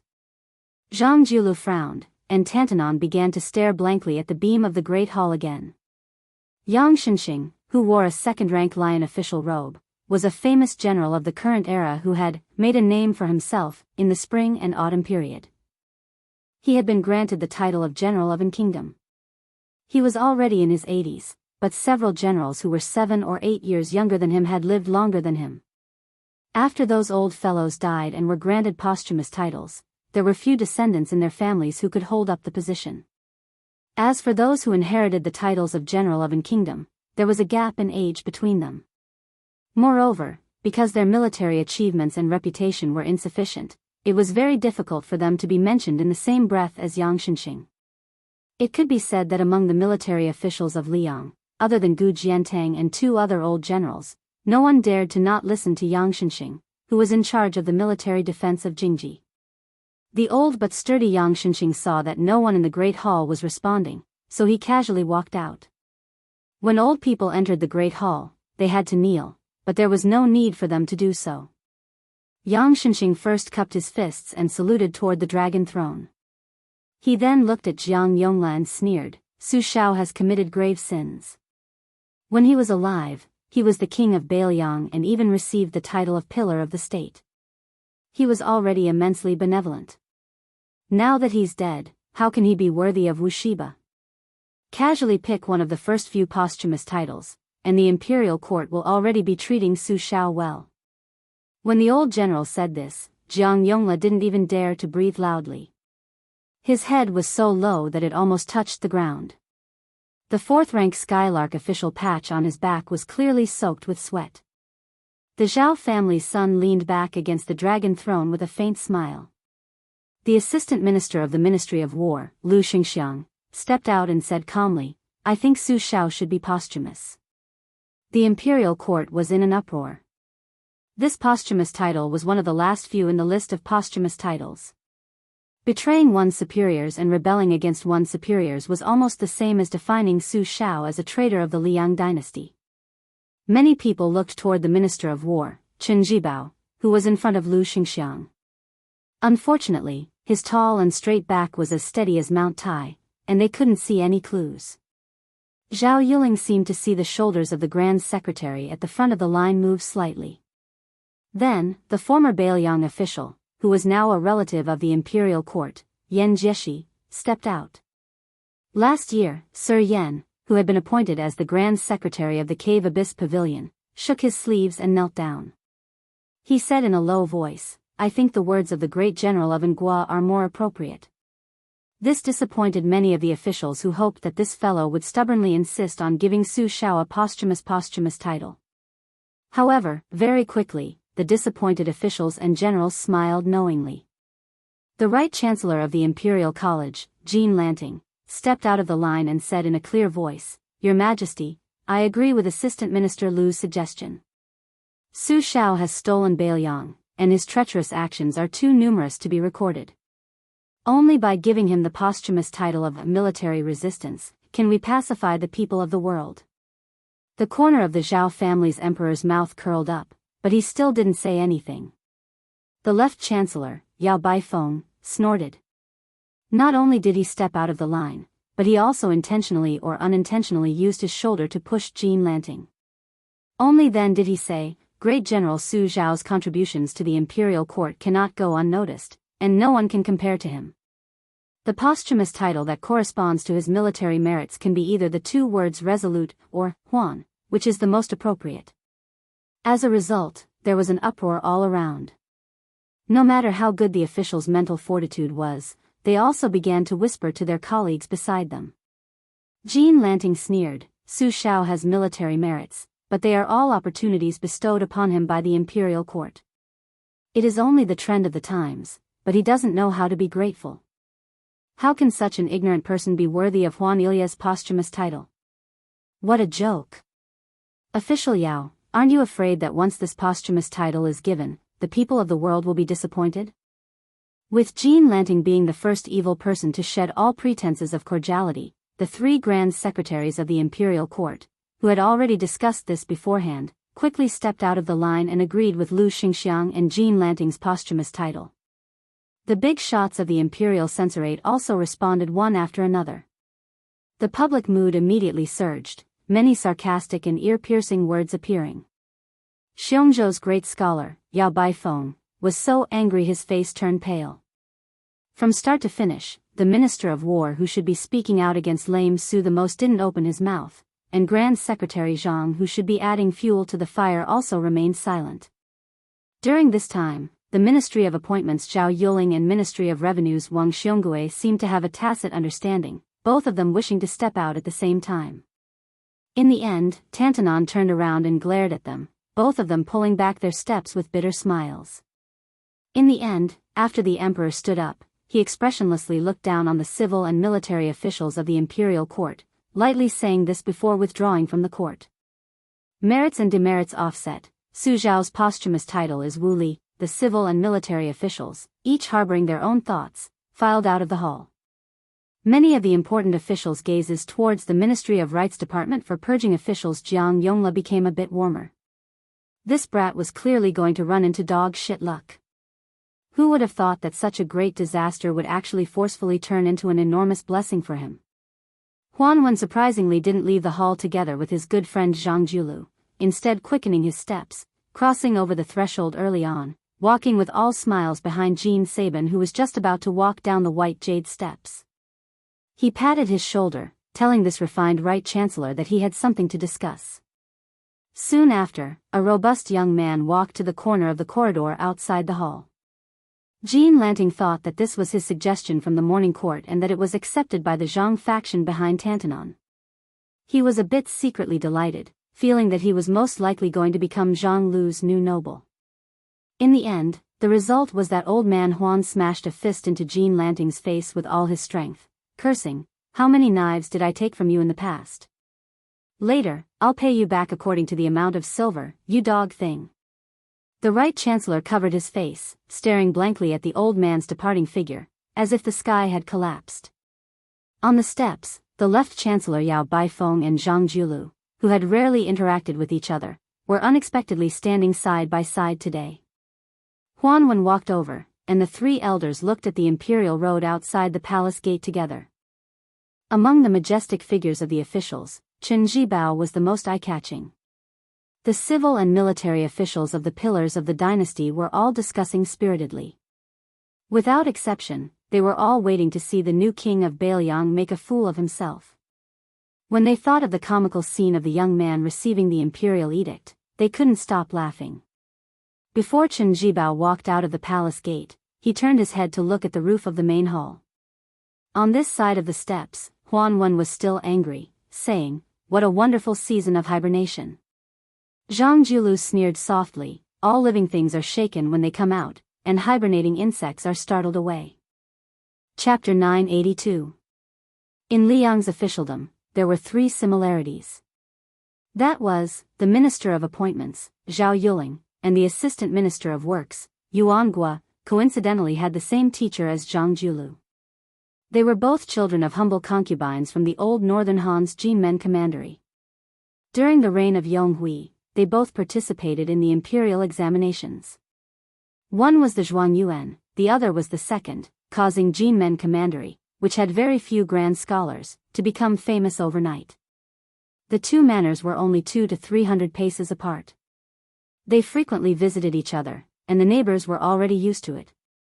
Today, not only had Yuan Gua come to the Zhao manor, but Minister Zhao's in-law, Yin Mao Chun, also came. The two important officials of the court had brought their children. The juniors were all about the same age, and the children of the three surnames were also good friends. At that time, Wang Yuanran, the youngest son of the Minister of Revenue, Wang Xiongui, had drunk and molested Zhao Yuling's second daughter. Of course, he had stirred up a hornet's nest. Moreover, he had beaten up the only son of the Assistant Minister of Justice, Han Xingyan, who had come out to mediate the fight. Unfortunately, he had provoked 4 families at once. However, it was a blessing in disguise. As a result, Wang Yuanran's title as the #1 young master in the capital was confirmed. Although he had been dragged to the Zhao manor by his father, the Minister of Revenue, to kneel for an hour in front of the Zhao manor, this did not prevent young Master Wang from being in the limelight in great and city. Yuan Gua had no wife or children, but he had the best relationship with children among the younger generation. While Zhao Yuling and Yin Mao Chun, these two in-laws, were using the winter snow in the cellar to make tea, Yuan Gua was still drinking with a large group of young men and women. He personally heated up the wine and handed it over, not feeling that it was beneath him. The dozen or so juniors were used to it and actually felt that it was right and proper. For example, Yin Maochuan's eldest son, Yin Changgang, when he was young, he would sit on Uncle Yuan's neck every day and pee. The uncle and nephew even jokingly agreed that in the future, Yin Changgang would take care of Assistant Minister Yuan in his old age and send him off when he died. Just like when Han Xingyan went to drink with prostitutes for the first time when he was young, he was tricked by the old Yuan Gua. This made the old scholar Han Lin furious, so angry that he ran to the Yuan mansion's tightly shut main door without wearing shoes and cursing for a long time. As for Yuangua, he didn't feel the slightest bit guilty. When he opened the door, he would pick his ear wax with one hand and hold the wine pot he had casually stolen from the brothel with the other. With a mischievous smile, he asked Assistant Minister Han if he wanted to drink, angering Han Lin to the point that he broke off all relations with Yuangua. However, after this, Han Xingyan would often sneakily ask Yuangua for wine. Han Lin couldn't control him even if he wanted to, so he might as well not be troubled by it. Yin Chang'ing and Han Xingyan, as proper officials of the capital, had both participated in that morning court session. However, their ranks weren't high enough to enter the hall, so they naturally couldn't hear the storm raging in the hall clearly. At this time, Yuan Guo was sitting on the couch, holding Yin Maochuan's eldest grandson in his arms. He dipped his chopsticks in wine for the child to open his mouth and taste while vividly describing the 8 immortals crossing the sea in the imperial court. After Assistant Minister Yuan's embellishment, everyone who heard it was shocked. Just then, Grand Secretary Zhang's unbetrothed daughter and Prime Minister Yin's youngest daughter also entered the room. Yuan Guo, like an old urchin, shamelessly asked the 2 girls to be his uncle and massage his shoulders. Zhang Gaoxia, who was notorious among the children of great and city yamen, glared at him. She, who was wearing a sword, pulled it out 2 inches and then fiercely returned it to its scabbard. Assistant Minister Yuan, who was familiar with this heroine's temperament, could only smile awkwardly. Fortunately, Yin Haiyun was much more obedient. She sat diagonally by the couch and massaged this uncle's shoulders. Yin Chang'ing shot a glance at the tall Zhang Gaoxia and then quickly retracted his gaze. He chatted idly with his wife, who had returned to her maternal home today, about trivial household chores. Han Xingyan's expression didn't change. He only sighed inwardly. How could he not know Brother Yin's feelings for Zhang Gaoxia? Before he became the groom, all of his friends of the same age were congratulating Brother Yin on becoming Minister Zhao's son-in-law. They all said that the Yin and Zhao families were well matched in terms of social status and that they were a perfect match. But that night, Yin Chang'ing had only dragged him and Han Xingyan to a small restaurant to drink to drown their sorrows. Han Xingyan exhaled. Why else would it be said that threads of love were easy to tie and hard to untie? Speaking of which, it was strange. In terms of beauty, Zhang Gaoxia wasn't even as good as his sister-in-law. She had the same pair of blue eyes as her father, the Grand Secretary. Also, if a woman's lack of talent was a virtue, then Zhang Gaoxia really deserved to be unable to get married. She could compete with the Crown Prince consort, who was nicknamed Female Scholar, and no man could beat her. Her swordsmanship was also extraordinary. She had studied under the Dongyue sword pool Great Grandmaster Song Nianqing and the #1 swordsman of the capital, Qi Jiajie. Naturally, she was nothing but an embroidered pillow. Even the Tangxi sword immortal, Lu Baijie, praised her talent in the way of the sword. The first prince, Zhao Wu, had suffered at Zhang Gaoxia's hands. This woman was truly a heroine who could do as she pleased in Great Peace City. In any case, if she was alone, no one could beat her. Competing in family background?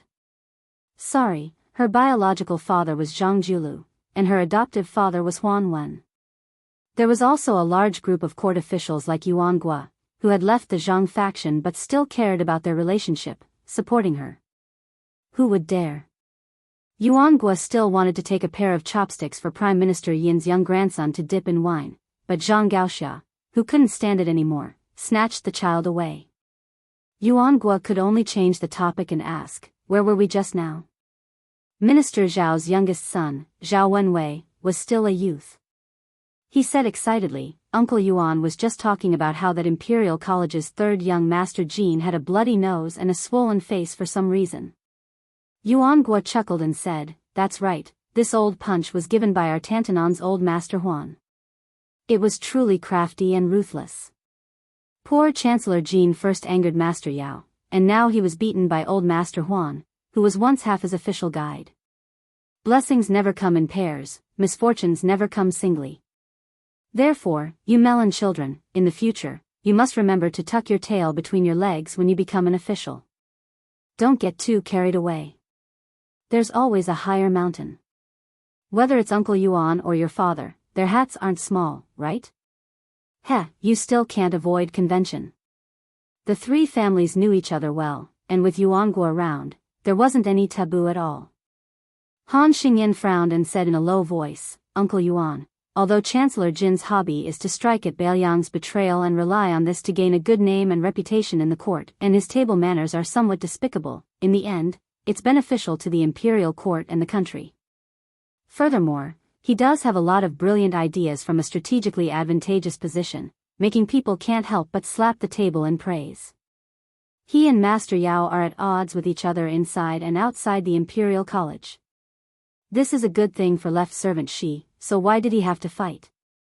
Aren't you afraid that this will enter His Majesty's ears? Yuan Gua slurped down a mouthful of wine and subconsciously rubbed his ears.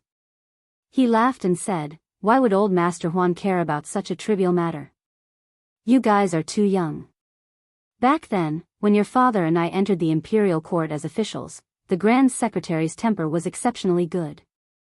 The one who was worse was old Master Huan. Uncle Yuan was pulled by the ear and scolded quite a bit back then. That's right, the matter of old Master Huan beating up Jean Lanting. Forget it if you've heard about it, but don't talk about it in this room. It won't be good if word of it gets out. Otherwise, I'll have a headache from your father's nagging. Yuan Gua saw that Yin Changing wanted to say something but stopped, so he drank all the wine in his cup in one gulp. He cried out in satisfaction and extended his cup to let Han Xingyan fill it to the brim. He grabbed a peanut and threw it into the wine cup.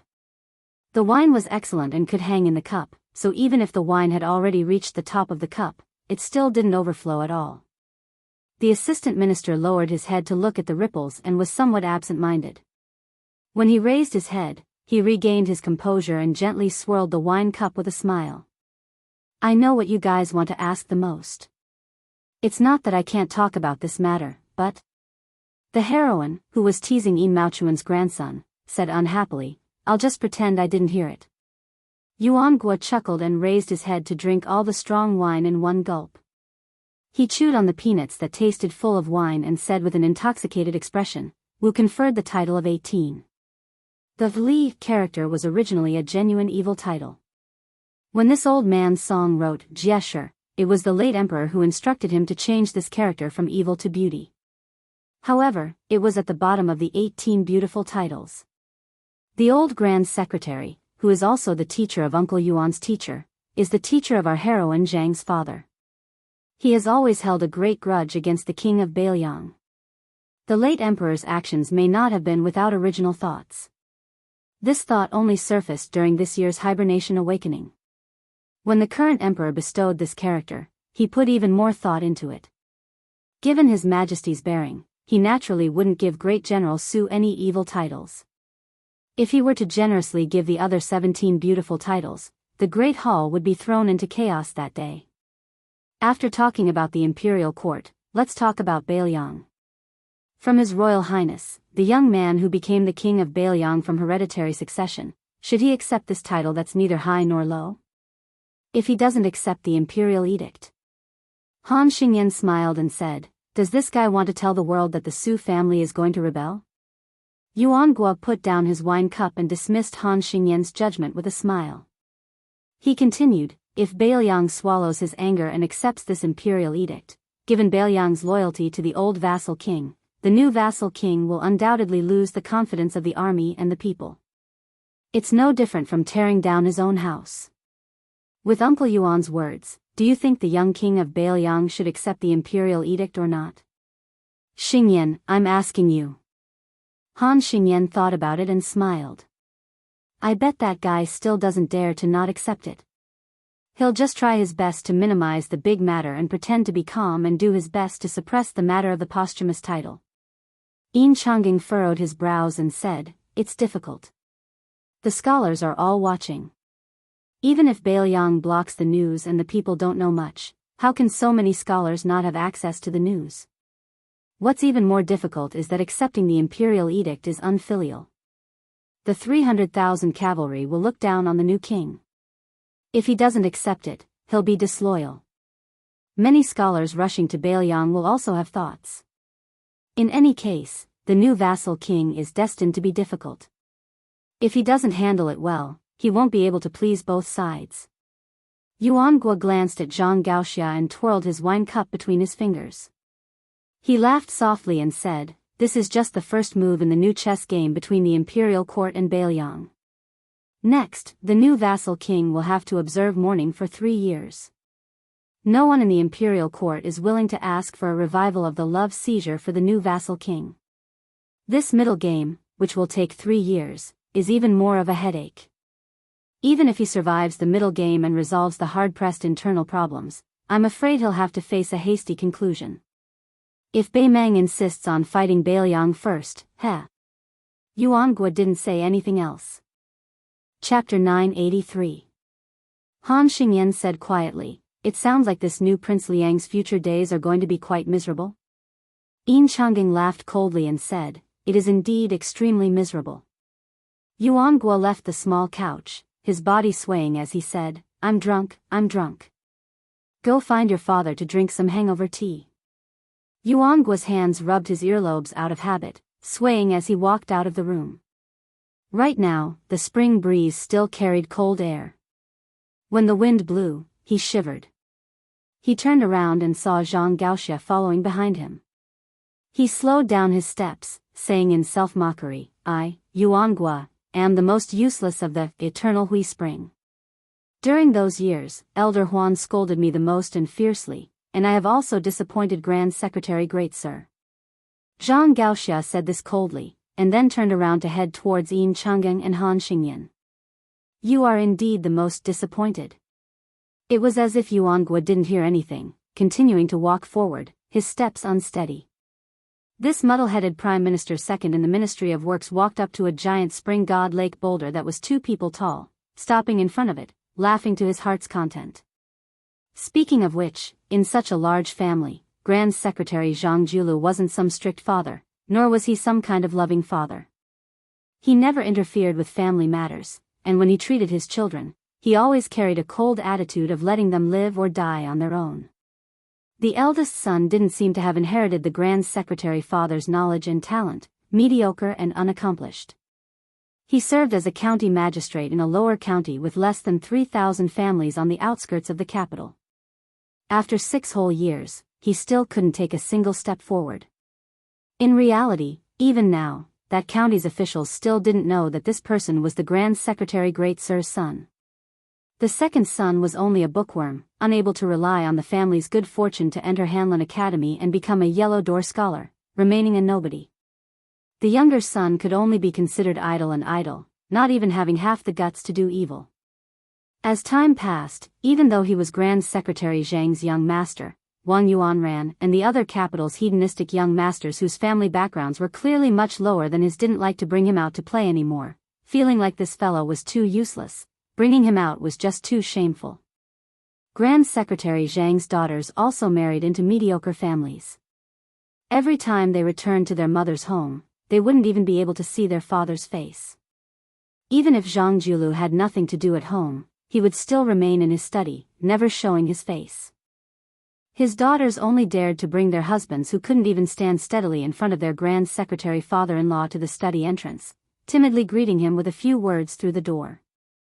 Grand Secretary Zhang would at most respond with a neither light nor heavy sound, many times completely ignoring them.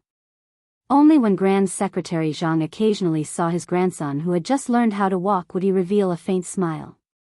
That was why in this manner, the only one who could exchange a few words with this father whose power could overturn all levels of society was the only one left, the still unmarried Zhang Gaoxia. The purple-bearded, blue-eyed Grand Secretary sat alone in the dimly lit study. This study was precisely Zhang Manor's thunder pool, not even his daughter Zhang Gaoxia could enter. After all these years, the number of people who could sit here could naturally be counted on one's fingers. Huan Wen was one of them, because there was only one chair in this room. Whoever sat down, it meant that the Grand Secretary had to stand.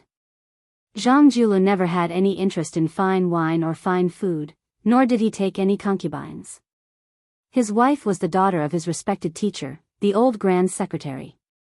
When that old woman married Jianghu, there was already a saying in the capital that the daughter of the Grand Secretary was the wife of the #1 scholar.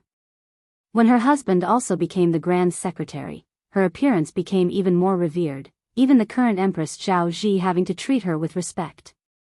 Only, the two's feelings were as indifferent as water, not exchanging many words throughout the year, treating each other with respect like a guest, even more so like ice.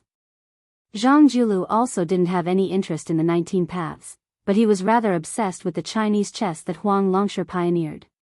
Only, apart from Huan Wen, this old friend, he rarely fought with others on the chessboard. Most of the time, he just played with himself. Even after playing for more than 20 years, he still didn't get tired of it. Right now, Zhang Julu was moving the red and black chess pieces separately on the chessboard. This set of chess pieces and chessboard was completely carved from ivory. This expensive Chinese chess was sent over by Yuan Guo back in the day. There were top scholars, second scholars, and third scholars every year, but the group of young talents who entered the court's field of vision during the short 4 years of the spring of Jianghu were now famous officials who held great power in the court. As a result, they were destined to leave behind rich and colorful pages of praise in the annals of history. Of these nobles who were no longer young, Yuan Guo was the most interesting one. He was publicly acknowledged to be the most talented, but his reputation was the least prominent. His temperament was the most lively, and he was the most dissolute and unscrupulous. If this happened to an ordinary civil official, this would be called a distinguished scholar, but for an official who wanted to become a cabinet official, this kind of image was very fatal. Thus, at the time, no one would have thought of Assistant Minister Yuan, who was hanging around in the Ministry of Works. Not to mention Zhao Yuling, Wang Xiongui, and Yin Mao Chun, even the Ministry of Justice's Han Lin, who had a similar rank, was more outstanding than Yuan Guo. It was hard to imagine that Yuan Guo was the first of these 5 people to cross the threshold of the 4th level. Unfortunately, just having a good first move was not beneficial to the overall situation. The officialdom was a place that emphasized gradual progress, and later strength became more and more important. Otherwise, there would only be a miserable end of a strong start but a weak finish. Zhang Julu held a chess piece between 2 fingers and gently tapped the pile of dead chess pieces stacked up on the side of the chessboard. He muttered to himself, "The chess is good, but it lacks maturity. It can't be called a wonderful chess piece that can be used freely. At this time, it is too close together. Next, I can only either not use it or use it too much. But this is also human nature. After losing for so many years, if I don't make a comeback, I won't even have a chance to win against him in the future." This Grand Secretary glanced at the disorderly chessboard and lost interest. He stood up and walked to the window. The green willows in the courtyard were only half yellow and half unevenly distributed. It was indeed spring. Zhang Julu sank into deep thought. He turned around and picked up a red chess piece from the chessboard, engraved with the character Xiang. Zhang Julu smiled. Take advantage of the fact that Yuan Benshi's scheme has not succeeded. 1 item for 1 item. It's time to hand it over to you. Just as the imperial edict was about to reach the border of Biyao, a rider quietly left the city early in the morning. This white-clothed man, carrying a flagon of plum wine, followed the imperial road and left the capital directly. That day, in the morning court session, amidst the muffled sound of spring thunder outside the hall, the head eunuch of the ceremony directorate, Song Tonglu, read out 3 imperial edicts. The Minister of Rights, Lu Daolin, resigned from his official position and retired to his hometown. He will be replaced by Assistant Minister Yuan Guo of the Ministry of Works. Chen Zhibao will resign from his official position and will be enfeoffed as the vassal state of Shishu. The Minister of War will be Assistant Minister Lu Baijie. The capital was shaken. Rumor had it that numerous old officials stumbled out of the ranks and knelt on the ground, sobbing. They directly admonished the Son of Heaven in court. They did not care about being reserved in their words and directly said that Qin Zhibao should not be allowed to return the tiger to the mountain. They also said that Biyao was an example of that. It was fine to let a tiger live once, but how could they allow Qin Zhibao to gain power again? The emperor replied with, "Court is dismissed if there is nothing to do." Due to this, the two new ministers, Yuan Gua and Lu Baijia, who had both been promoted, did not have many words of congratulations. In the twilight, a middle-aged monk in white robes very absurdly entered the city with a woman by his side. Everyone knew that the court was wantonly destroying Buddhas. The armored soldiers at the city gates all stared at this man and woman in disbelief. Did this monk come to Great Peace City to seek death? The people of the capital, who were used to seeing grand scenes, all looked over like they were looking at a monster. The woman with ordinary looks joked, "In the past, when I wanted to see you, I couldn't see you even if I stood on my tiptoes. I had to jump and jump." The white-clothed monk rubbed his bald head and smiled warmly. "At that time, I felt that the daughter of some family had really good legs. I jumped a few li." The woman pinched him and snorted. "When you come to the capital, don't flirt with foxes." "How could I?" Chapter 984. As long as a shameless vixen comes to seduce you, I'll take care of her. That's a bit difficult. Wife, do it now. Boast all you want. Do you see who recognized you now? Also, those women who are still thinking about you are already old. I don't care about them. Wife, you don't care about them, but you care about them. You might as well not care about them. Are you looking for a beating? There are really people in this world who believe that eating your flesh can make them immortal? Ah. If one's heart is not sincere, what is the use of fasting for 60 years? If one's heart is not good, what is the use of becoming a monk for 100 years? In my opinion, rather than burning incense and praying to the gods and Buddhas, it is better to accumulate fortune and become a bodhisattva. Wife, you also went to listen to Abbot Huixian's sermon? Don't you like to listen to that? At the time, I went to borrow money from the old abbot. The old monk clearly has money, but he said he doesn't have money. He just nagged me about this. It's not right for a monk to not talk nonsense. Wife, Abbot Huixian was not lying when he said he doesn't have money. Those silvers, in his eyes, are the bricks of the temple, the pages of the Buddhist scriptures. Oh? Didn't you have that stupid Nanbei secretly hide those silvers with the old abbot? Wife, look, there are so many people in Great Peace City. I miss our families Lizi and Nanbei. I miss them too. Hey, the two men looking at you, who are they? Other than that guy Huang Longsher, is there another man who wants to steal my man? Be careful, go and find me a brick. Are you looking for a beating? One is His Majesty the Emperor, the other is called Yuan Benshi. Then I'm going to buy rouge, I'm going to borrow some silver from them. I'm not stupid. I cannot return the money I borrowed from the old abbot, but if I borrow from them, can I not return it? That's right. The two people in front put their hands together. While they did not believe in Buddhism, they still bowed to this white-robed monk who had once traveled thousands of miles to the west. But this white-robed monk turned and smiled at his wife's leaving figure. Nanzhao's Huai province was not peaceful. Along the way, one's eyes were filled with fleeing commoners, collapsed wooden beams, and piles of black gravel that looked like grave mounds. The ancient wooden merchant road on the river where the 5 streams intersected was not as bustling as it used to be. Not a single boat could be seen at the dock. A young monk and a young girl were standing by the river at the ferry.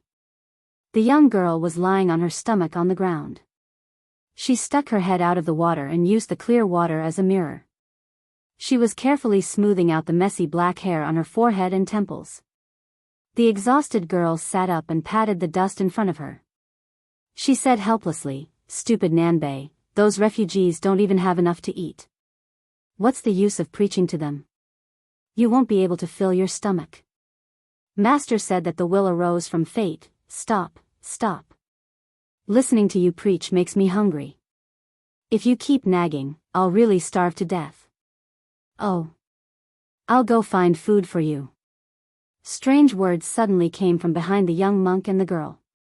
The girl turned her head and frowned. It was a group of sloppy local ruffians. There were as many as 30 of them. Their bodies were strong, and most of them wore animal skins on their shoulders. They were clearly much more courageous and powerful than ordinary wanderers. They were probably the so-called barbarians of Wuxia in Jianghu. The girl stood up and tugged at the young monk's cassock cuff. Her eyes indicated that he could not afford to offend them. In the past, she would not have been so easy to talk to when she traveled Jianghu. When it came to fighting and beating people, she was still a so-so. But after bringing along stupid Nanbei with her, she rarely caused trouble. The barbarians of Wuxia kept spewing obscenities, but the two of them were foreigners and could not understand the awkward dialect. However, the barbarians' eyes said everything. They had taken a fancy to the girl beside the young monk. Because of the battle for the river in Huangmu, the Wuxia region in Huai province had been affected by the flames of war. Furthermore, the Liang court had never been able to control Nanzhao well. Some of the powers had often taken advantage of the merchants of the Central Plains to rob them. Many of the villages and shops had been swept clean. This could be considered fortunate. Losing money could still avert disaster, but many people had lost their lives. The girl said softly, "Let's jump into the stream." The young monk shook his head and said, "Aren't you hungry? How can you have the strength to swim?" The girl was so angry that she wanted to knock this idiot's head, but the young monk had already walked forward alone. He put his palms together and blocked the way. A barbarian from the Five Streams tribe strode forward and gave this little bald donkey who was courting death a punch on the head. After that, he took a few steps back and shook his wrist, only to feel a sharp pain. Then, he turned his head and babbled on and on. The next barbarian of Wuxia laughed nastily and jogged. He jumped high and kicked the strange young monk in the chest. The young monk's body swayed slightly, but his expression was still calm. The barbarians of Wuxia were clearly shocked. A few of them began to draw their sharp and shiny scimitars. The girl was about to pull the young monk into the stream when the young monk turned his head and grinned. He shook his bald head, his eyes firm. The young monk turned around again. He chanted silently and stretched his palms apart by a foot. Then, he suddenly put his palms together. The barbarians of Wuxia were stunned. They mistakenly thought that they had hit an iron plate. However, after waiting for a while and seeing that there was no movement around them, they laughed loudly. One of the swordsmen tapped his shoulder with the back of his scimitar and walked over with a sinister smile. The young monk's kasaya fluttered unsteadily. My Buddha Tathagata. In the tranquil stream, a violent wave suddenly rose without warning. A ferocious azure dragon formed by the stream took the shape of a heavenly king spreading his whiskers. It lowered its head and roared at the barbarians of Wuxia like thunder. Everyone was scared out of their wits. The girl, who had not bought a box of rouge since leaving home, sat on the edge of the ferry. She was not surprised. Instead, she looked gloomy. The young monk scratched his head and squatted beside the girl. After mumbling for a long time, he finally spoke. Lizzie, I'm just a monk. I don't know anything except chanting scriptures. Do you have to become a Buddha by chanting scriptures? Who cares about your sarira? Lizzie, are you hungry? Do you want me to go beg alms for you? Lizzie? Lizzie?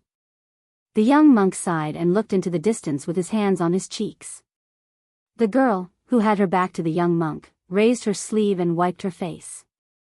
A team of 100 elite light cavalry escorted by a carriage had already seen the boundary marker of Yuzhou. They were just a few steps away from Biyao Road. A senior eunuch of the Directorate of Credentials was sitting in the carriage with a bright yellow curtain. He was holding a golden lacquer box that he did not dare to leave his hand when he slept. Inside the box was the imperial edict granted by the Liang imperial court to Biyao. The closer the old eunuch got to Biyao, the more his eyelids twitched. He kept telling himself that he would be satisfied as long as he set foot in Biyao's territory. Even if he died on the way, he would at least be able to bring the imperial edict to Biyao. But in the end, he still felt lucky. After thinking about it, he still didn't think that the young king would dare to send assassins or refuse the imperial edict. Then the carriage suddenly stopped. The old eunuch of the Directorate of Credentials felt something unusual. He lifted the curtain and his heart sank. Near the boundary marker of Yuzhou, there were countless cavalries that stretched to the end of the post-house road. After the spring equinox in the first year of Jianghu, the carriage escorting the imperial edict was driven 300 miles away by 2,000 Bailiang cavalries before they could enter Bailiang. At the same time, there were 8,000 cavalries in Zhulu military town in Riverside Prefecture and 6,000 cavalries in Ironfrost City in Riverside Prefecture. The imperial edict was not allowed to enter Bailiang. Chapter 985. An unremarkable outsider had come to the Yao Manor. The Yao Manor, a family of 5 heroes, had an endless stream of visitors every day, so no one paid much attention to this. However, even though the Yao family was a newly established noble family in Great Peace City, there were very few true important court officials among the visiting nobles. Forget about Grand Secretary Zhang, there wasn't even a single chief official of the 6 ministries. Today, there was finally an old man who broke the rules, carrying a pot of southern spring braised wine to find someone to drink with, giving the Yao Manor's gatekeeper a fright. Heavens, it was actually the left servant of the ministry, Huan Wen.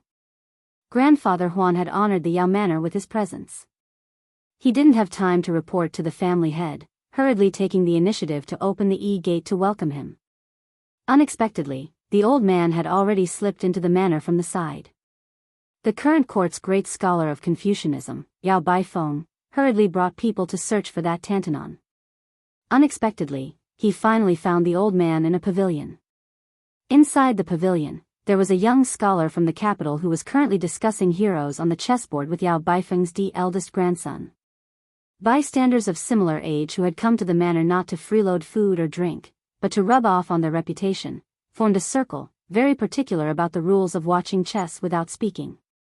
There was only one old man who couldn't squeeze into the crowd, so he simply stood on a chair in the pavilion, looking down at the stalemate of the chess game from above. He always liked to give out blind pointers. If it was priceless advice, then it would be tolerated, but each time he gave out a move, his level of terrible chess skills could be seen at a glance. It was very annoying. As a result, every time he spoke carelessly, countless people would roll their eyes. Yao Baifeng didn't know whether to laugh or cry. He silently leaned against a pillar, not going to disturb Tantanon's leisure and elegance. Beside Grand Master Yao was a young face that was also very unfamiliar to the Yao Manor. This young man also stood on a chair in the corridor, watching the chess game. Grandfather Huan only shot him a glance before continuing to give pointers, teaching Yao Dengfeng where to place his pieces. The Yao family's eldest grandson, who had been nagged for half a game, smiled helplessly. He naturally wouldn't follow the drunk old man's words. After he placed a piece on the chessboard, he heard the old man coldly snort and say the words "stupid move." It wasn't known who was the first to notice the Imperial College's left chancellor sitting in the pavilion and hurriedly greeted him in a clear voice. As a result, no one paid attention to the outcome of the chess game. One by one, they hurriedly bowed respectfully. Most of the scholars in the pavilion came from small families. The reason why they were able to recognize Yao Baifeng was because there was someone who had just entered the Imperial College and had heard this Confucian scholar's lectures from afar. Yao Baifeng smiled and raised his arm to point at the old man standing on the chair who was holding the wine. He smiled warmly and said, "You children, why are you bowing to me? Can't you see that there's a left servant Shi here? His official hat is much higher than mine. Tantanon, don't you think so?" Huan Wen said angrily, "We're only halfway through the game. Continue. The two of you shouldn't be eunuchs who don't know how to play."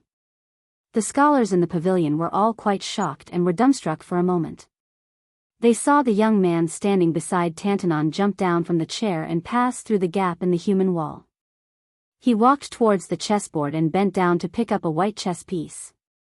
He gently knocked it on a spot and smiled, "The game is over." He then straightened his body and turned his head to everyone with a smile, "Come, don't just stand there.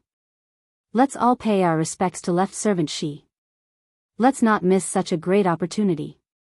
Huan Wen walked down from the long bench and waved his hand, Forget it. This old man is only a guest today. I don't dare to bear the infamy of a guest bullying the host. If all of you know what's good for you, don't push this old man into the fire pit. Otherwise, if one day I fall into this old man's hands, I don't think he'll order all of you to walk 7 to 8 miles to buy wine. You'll even have to pay for the wine. Yao Baifeng let his direct eldest grandson send the group of scholars who felt extremely honored out of the pavilion. There were only 3 people left. Huan Wen and Yao Baifeng, these 2 old fellows of the Imperial College's left chancellor, were sitting opposite each other in the chessboard. The young man who ended the game stood behind Yao Baifeng. Huan Wen stared at the chessboard and laughed. It really ended the game for you. That group of children just now didn't have such chess skills. Yao Baifeng nodded his head and said, Sir Huan, this is the Sun Yin that I mentioned to you before. This year's literary champion of the imperial examinations will definitely be him. Huan Wen smiled calmly and said, Oh, Left Chancellor, you've been thinking about it for so long and you've really gotten what you wanted? You're always dozing off and Biyao side handed you a pillow. Do you have any secret? Tell me about it. How could Yao Baifeng not hear the murderous intent in Tantanon's words? It was obvious that he didn't trust Sun Yin, who was born in Biyao. He frowned. Sun Yin smiled calmly and said, A long journey tests a horse's strength, and a long time reveals a person's heart. Huan Wen raised his head and asked calmly, Oh? What do you mean? Sun Yin answered, I haven't made a name for myself for 3 years. After I amaze the world with a single brilliant feat, I hope that the province under Old Master Huan will take me in. Huan Wen continued to talk to himself. Not taking part in the imperial examinations for 3 years is nothing for an ordinary person. After all, even if you take the examinations, you won't be able to make a name for yourself. I heard that you're proficient in the art of making and that you're aiming for the 3 consecutive titles. This is somewhat rare. Not going to the Imperial College, which is close to the water pavilion, not going to the blue-eyed 6 ministries to fish for oil and water, not going to the noble Hanlin Academy to earn reputation, but coming to the low-ranking yamen to sit on the cold bench? A bit interesting. Taking advantage of the fact that there were no outsiders in the pavilion, this old man took advantage of the fact that he was drunk to make things clear. Biyao had Yan Jieshi and the white-eyed wolf Jean Lanting.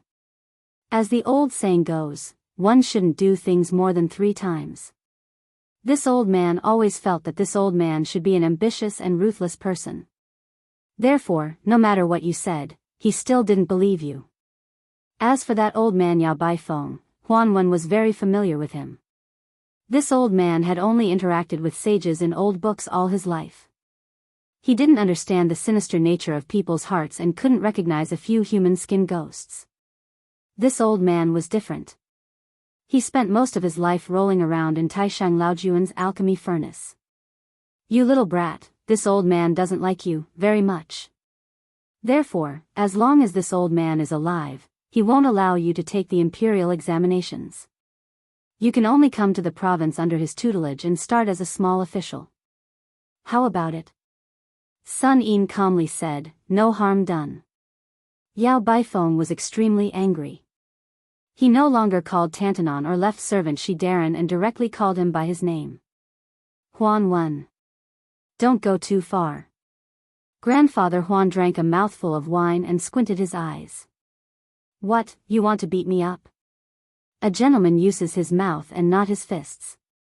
Besides, I've already beaten up the right Chancellor Jean Lanting. If I were to fight with you, the left Chancellor, where would the Imperial College's face go?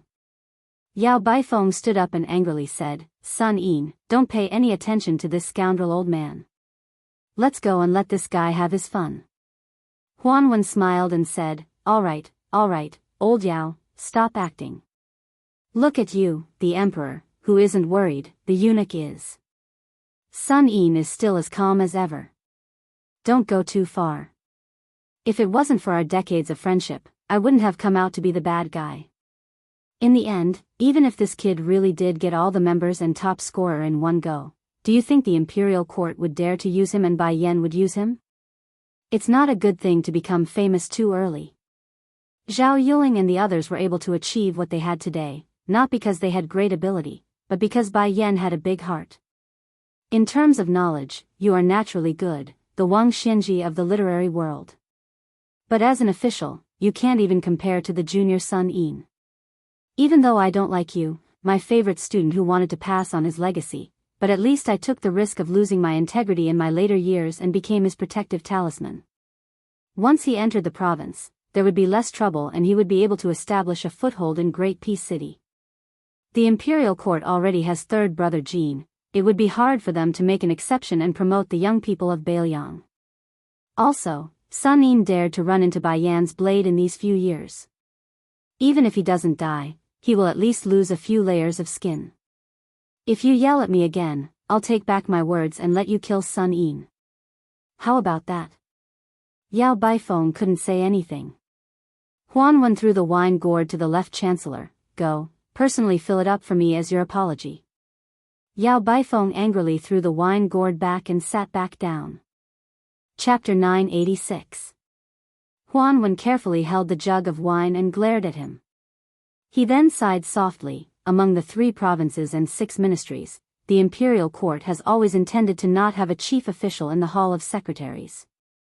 Although I, Huan Wen, have replaced Sun Shiji's position as the left servant of the Minxia province, the Minxia province has never been able to achieve anything. Logically speaking, it should have been the echo of the Hall of Secretaries. But now the Hall of Secretaries is in a stalemate with the Hanlin Academy. They can't make any noise and the Minxia province has become a pitiful worm. However, the 6 ministries are powerful and this is not a long-term solution. The pivot of the household is not damaged and the running water is not rotten. It is time to change some of the pillars of the imperial court. Sun Yin, this old man wants to test you. He has already given you a question. You will answer it. Tell me roughly about the direction of the imperial court and why it is like this. Sun Yin smiled. Then let's start with 2 of the 3 imperial edicts. Liu Baijie has been promoted to Minister of War and Yuan Gua has been promoted to Minister of Rights. Now the Gu Lu has changed from General Gu Jiantang to the villain Tu Chen Jibao and then to the Tangxi sword saint of the Lu family of Yangzhou. The people of the Gu Lu have gradually scattered and can no longer be as united as before. With Guangling Taoist Lu Xingxiang entering the Ministry of War, the Ministry of War is truly the Emperor's Ministry of War. The Gu Lu has only the form but not the spirit. Before the second master Chen Jibao left his post, he suppressed the treasurer Huang Yi. The original backbone of the Gu Lu, Gu Jiantang, purposely turned a blind eye to it. He took the initiative to send a message to the imperial court that the surname of the Gu Lu is no longer Gu. The emperor has the final say on what the surname of the Gu Lu should be. With the departure of the Gu Lu, only the Zhang faction was left. It should have been a scene of a higher level, but the Grand Secretary did not do so. In fact, for the past 10 years, the Grand Secretary had intended to cut off his own branches and leaves. He expelled Yuan Gua and Han Lin and deliberately distanced himself from the Hanlin Academy where he had made his fortune. He allowed the Crown Prince Yin Maochun to change factions. In the end, he let the 2 tigers, Zhao Yuling of the Ministry of Appointments and Wang Xiongui of the Ministry of Revenue, fight. Zhang Lu made an unexpected choice and kept the relatively weak Minister of Revenue instead of Zhao Yuling. It could be said that the Zhang faction in the imperial court had been retreating step by step over the past few years. But it did not matter. As long as the Grand Secretary was in charge of Zhang Lu, no one dared to make trouble. The Grand Secretary had been dormant in the Hanlin Academy for more than 10 years, and no one knew that he had made the first move. The layout in the Shangshu province was the middle stage that many people could only see through the fog. The next stage was probably the end. The Minister of Rights did not let the Crown Prince Yin Maochun, who was widely expected to take over. Obviously, this was the first step in the final stage of the struggle for power between the Emperor and the Prime Minister. Both sides had a tacit understanding. In the next few years, Yin Maochun would end the situation of the Imperial Secretariat being a piece of sand without a leader. He would become the Grand Secretary in name and the second in power, sharing the limelight with the current minister Zhang Julu. The Minister of Rights, Yuan Gua, would take over the Grand Secretary's position.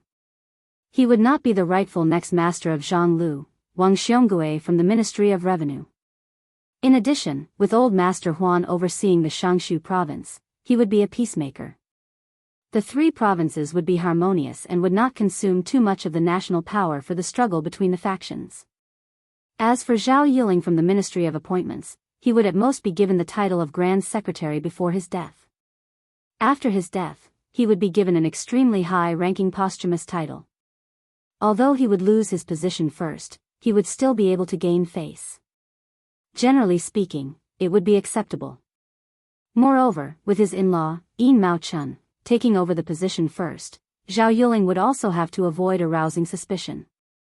Huan Wen nodded repeatedly and said with a smile, then after old man Huan die, who would be in charge of the Shangshu province? You, son Yin, should not have any extravagant hopes.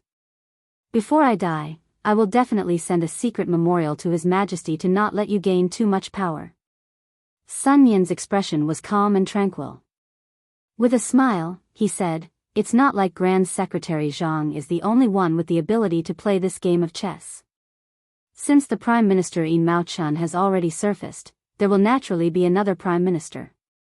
Right now, he is acting as a hidden dragon in the abyss. However, as to who this person is and where he is located, I, Sun Yin, cannot guess. I will probably have to wait for quite a few years. However, this person will definitely not be the Grand Secretary or left servant Shi Daren's disciple. Huan Wen laughed aloud and said, Kid, you're not bad. In the next 20, 30 years, it will probably be like this. Later on, this old man will bring you to Green Eye's residence. You can play a few games of chess with him. Green Eyes will most likely bear a grudge against you after you lose, so you will be able to play your part in the Shangshu province even more peacefully. You won't have to be a lackey. Yao Baifeng's expression was displeased. He released a heavy cold snort. Sun Yin hesitated for a moment. He then asked curiously, Old man, why did you give Subarang Jean a punch? The corners of Huan Wen's lips curled. Jean Lanting, that kid, being a parental official for the common people of Liang shouldn't be bad. Being a subject of His Majesty is even more loyal. However, when it comes to being a person, he is a bit too dishonest. I gave him a punch for his own good, so that he won't become too complacent and think that just because Green Eyes and I are backing him up, he can put everyone in his eyes. That's right, old Yao, this kid formed a clique in the Imperial College. I helped you vent your resentment and spread the word that I will return the money he was familiar with. Can you help me return the money? Yao Baifeng said with a cold laugh, Do you think I will help you pay this money? Huan Wen shook the empty wine pot. With a helpless expression, he said, No money, no wine, there is no way to continue living like this. Sun Yin continued to ask, I heard that the new king of Biyao sent troops to the border of Yuzhou and refused to accept the imperial edict. Huan Wen said with a smile, he chose the lesser of two evils. In this way, the imperial court should know that the new king of Liang is not a pushover. In the future, if they want to control Biyao, they will have to think twice. There won't be too many moves on the surface, such as bestowing posthumous titles. However, there will be more moves in the dark, such as transporting grain from the south into Liang. Speaking of which, when discussing posthumous titles during the Jellyfish Awakening season, Yan Jieshi only counted as half of the people who spoke with a conscience. The other half was just putting on an act. Only you, Yao Baifeng, foolishly made a big mistake. In the future, the Imperial College will definitely be Jean Lanting's. That's good. I don't want you to have an official position anyway. If you want to study, you should go into seclusion. Studying is better than anything else. After Liang unified the spring and autumn period, His Majesty has been very tolerant of the scholars of the world. There has never been a literary prison. I don't want it to happen to your Yao family. Yao Baifeng said with emotion, since he can tolerate the world, why can't he tolerate a dead person's posthumous title? Huan Wen rolled his eyes. Yao Baifeng, oh Yao Baifeng, have you become stupid from studying? Is the ruler not human? Can't he have 7 emotions and 6 desires? You should be content. Being able to have such a wise ruler is already the greatest fortune of a subject. Yao Baifeng sighed. Huan Wen handed over the wine pot. Old Yao, I beg you. Give me a good pot of wine. My stomach is full of old wine worms that are rebelling against me. Yao Baifeng could do nothing about it. He took the wine gourd and left the pavilion.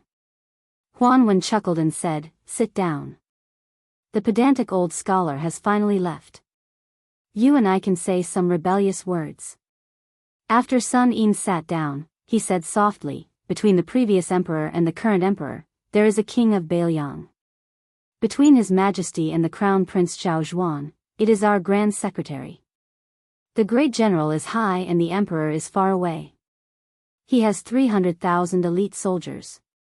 With Beimang watching, the court does not dare to kill the Su family. They can only wait for Su Shao to die and use his posthumous title to disgust people." But Grand Secretary Zhang, Huan Wen glanced at this young scholar and slowly asked, "You are so smart. Does Biyao know?" Sun Yin replied with a question, "I came to Great Peace City not for the emperor, but for the common people. Does old Master Huan believe me?" Huan Wen stared at Sun Yin and then said with a sigh, "There was once a scholar called Sun Ping who also had such ambitions. In the end, he died very miserably." In the courtyard outside the pavilion, a group of spring orioles chirped, fighting over the warm branches of the trees under the warm sunlight. Huan Wen suddenly said, "Beimang marched south, the king of Biyao defended the northwest gate for the central plains, the court did not help, Su Fengnian died in battle at the border. If this is really the case, Huan Wen hopes that he was already dead at that time and could not see this scene." Sun Yin said calmly, "If there really is a day when the court celebrates, when I go to the grave to toast, I will definitely tell old master." Huan Wen laughed and scolded, "You bastard." Sun Yin scolded back expressionlessly, "Old bastard." Chapter 987. In the desert beyond the Great Wall, there was a rider riding west. He had a pair of sabers at his waist. The man wore coarse hemp clothes.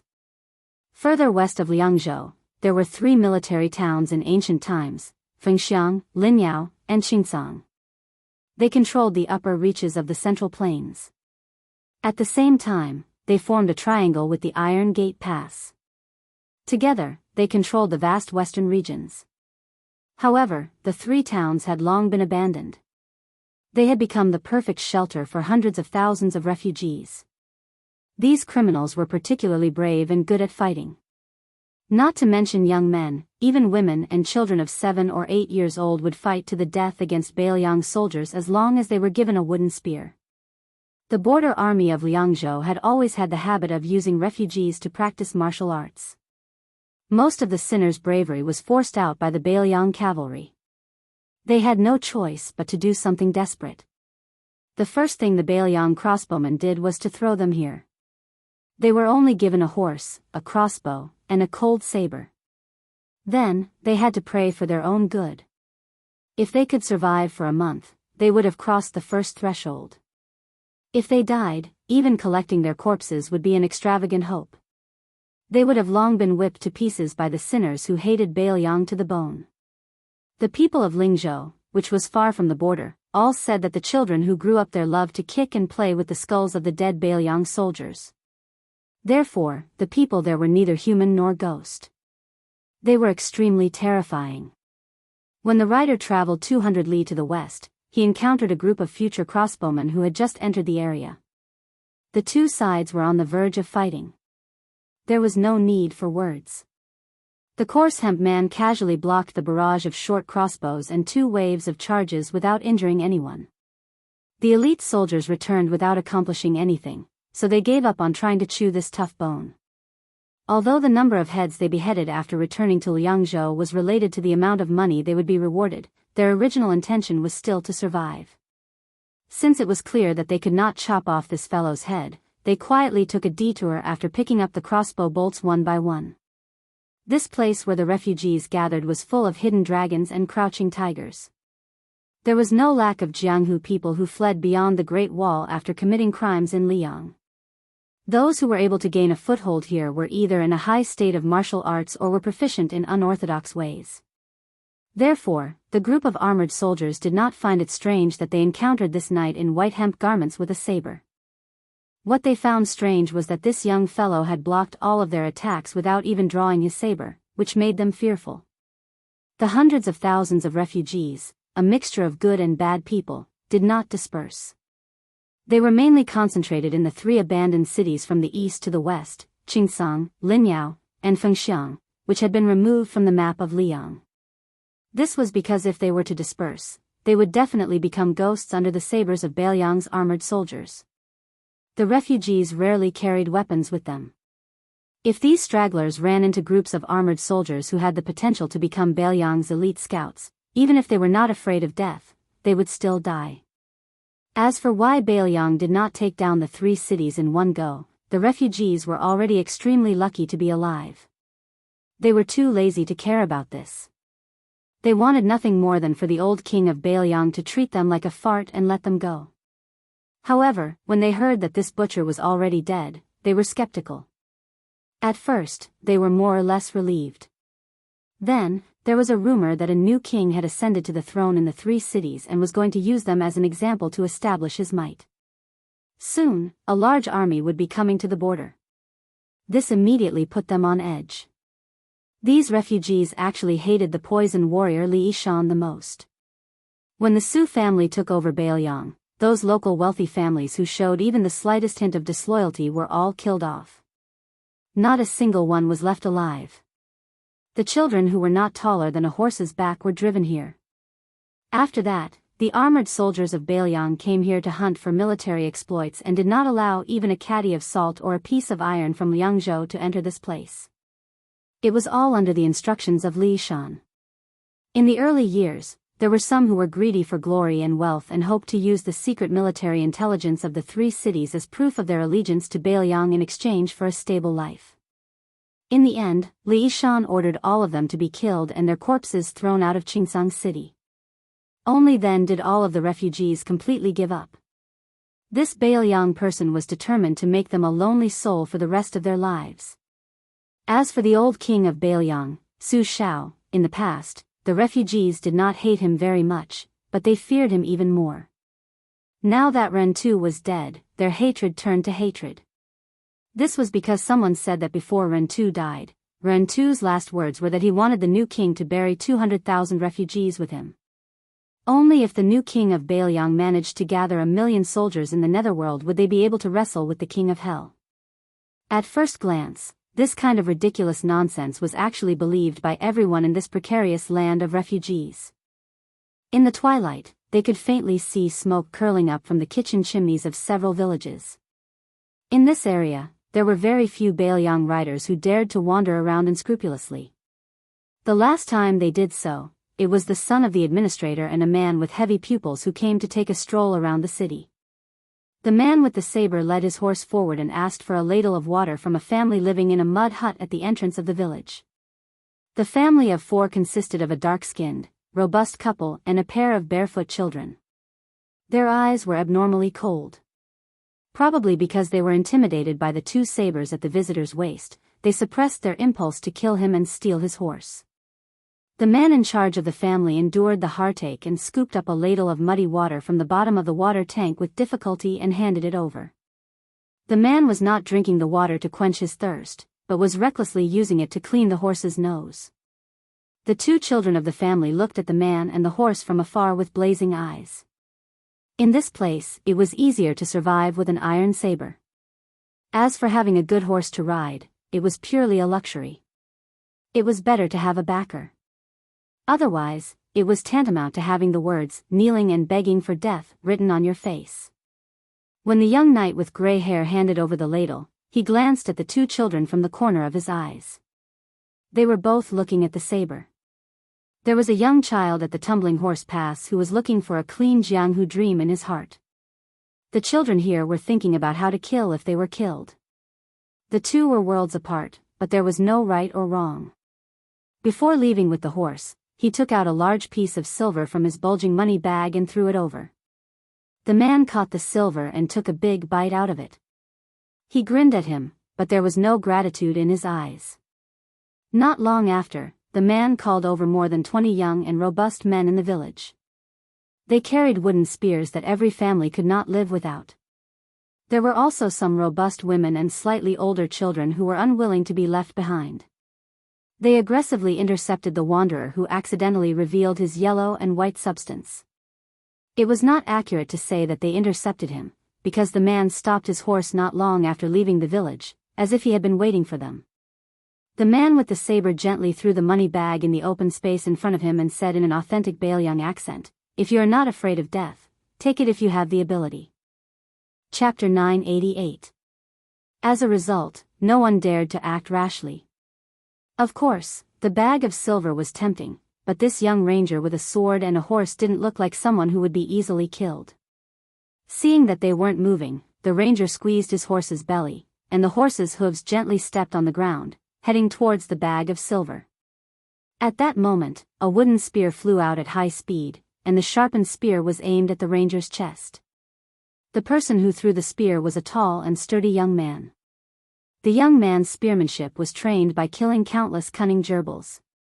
Naturally, he stabbed wherever he pointed, and his accuracy was impeccable.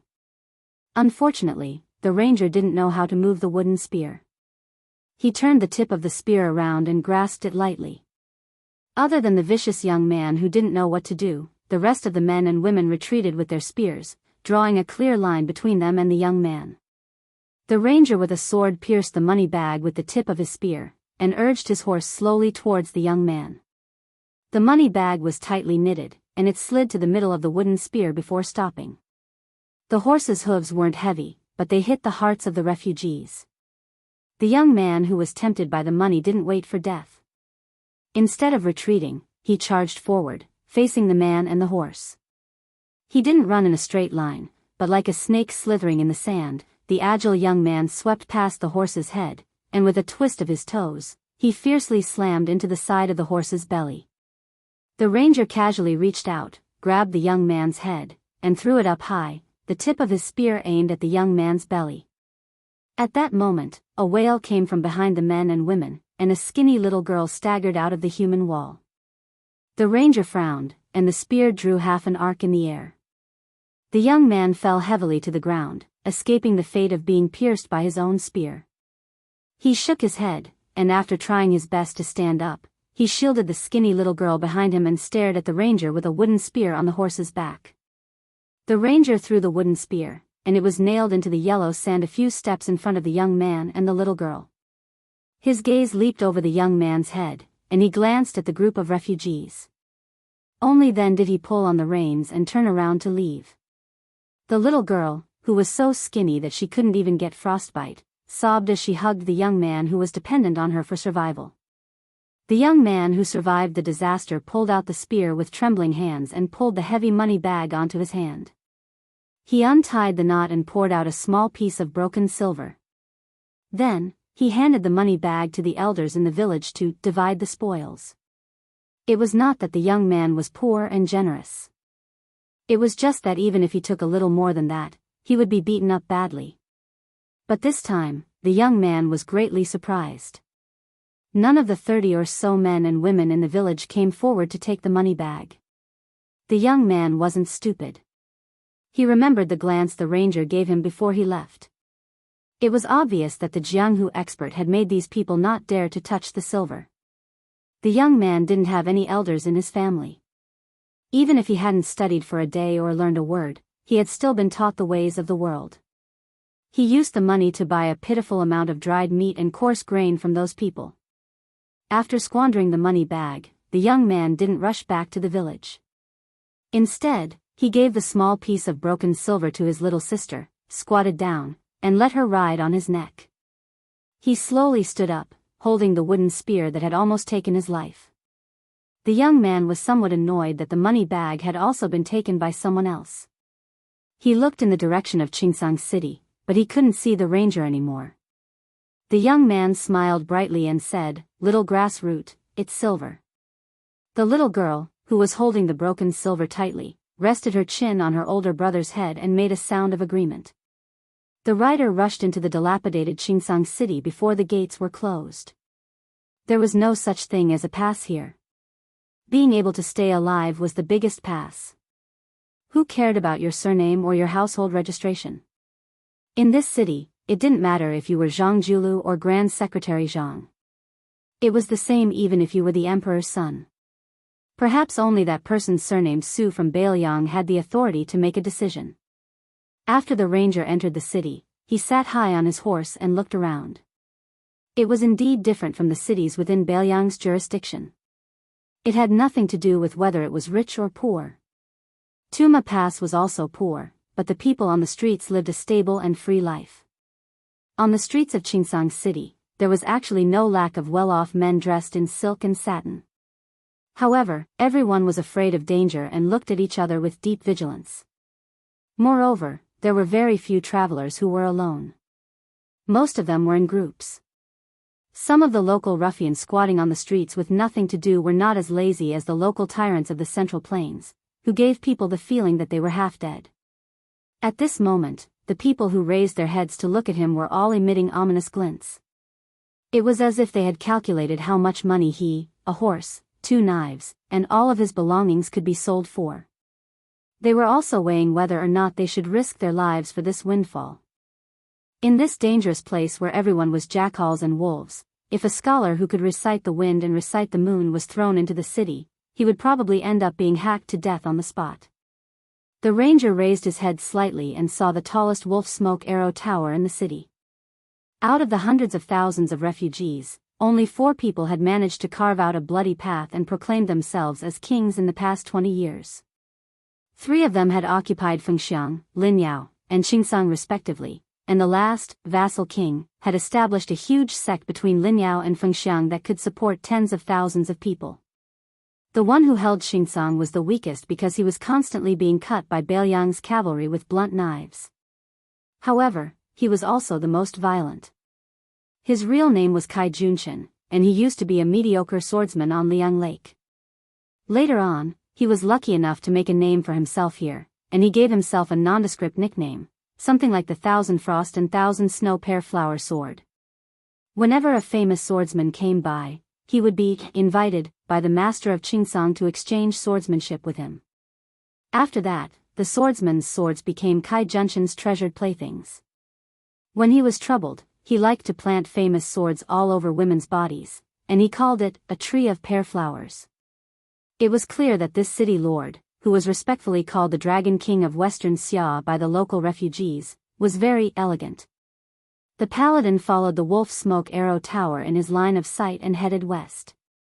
Kai Junshin's residence of the Dragon King was in the westernmost part of the city.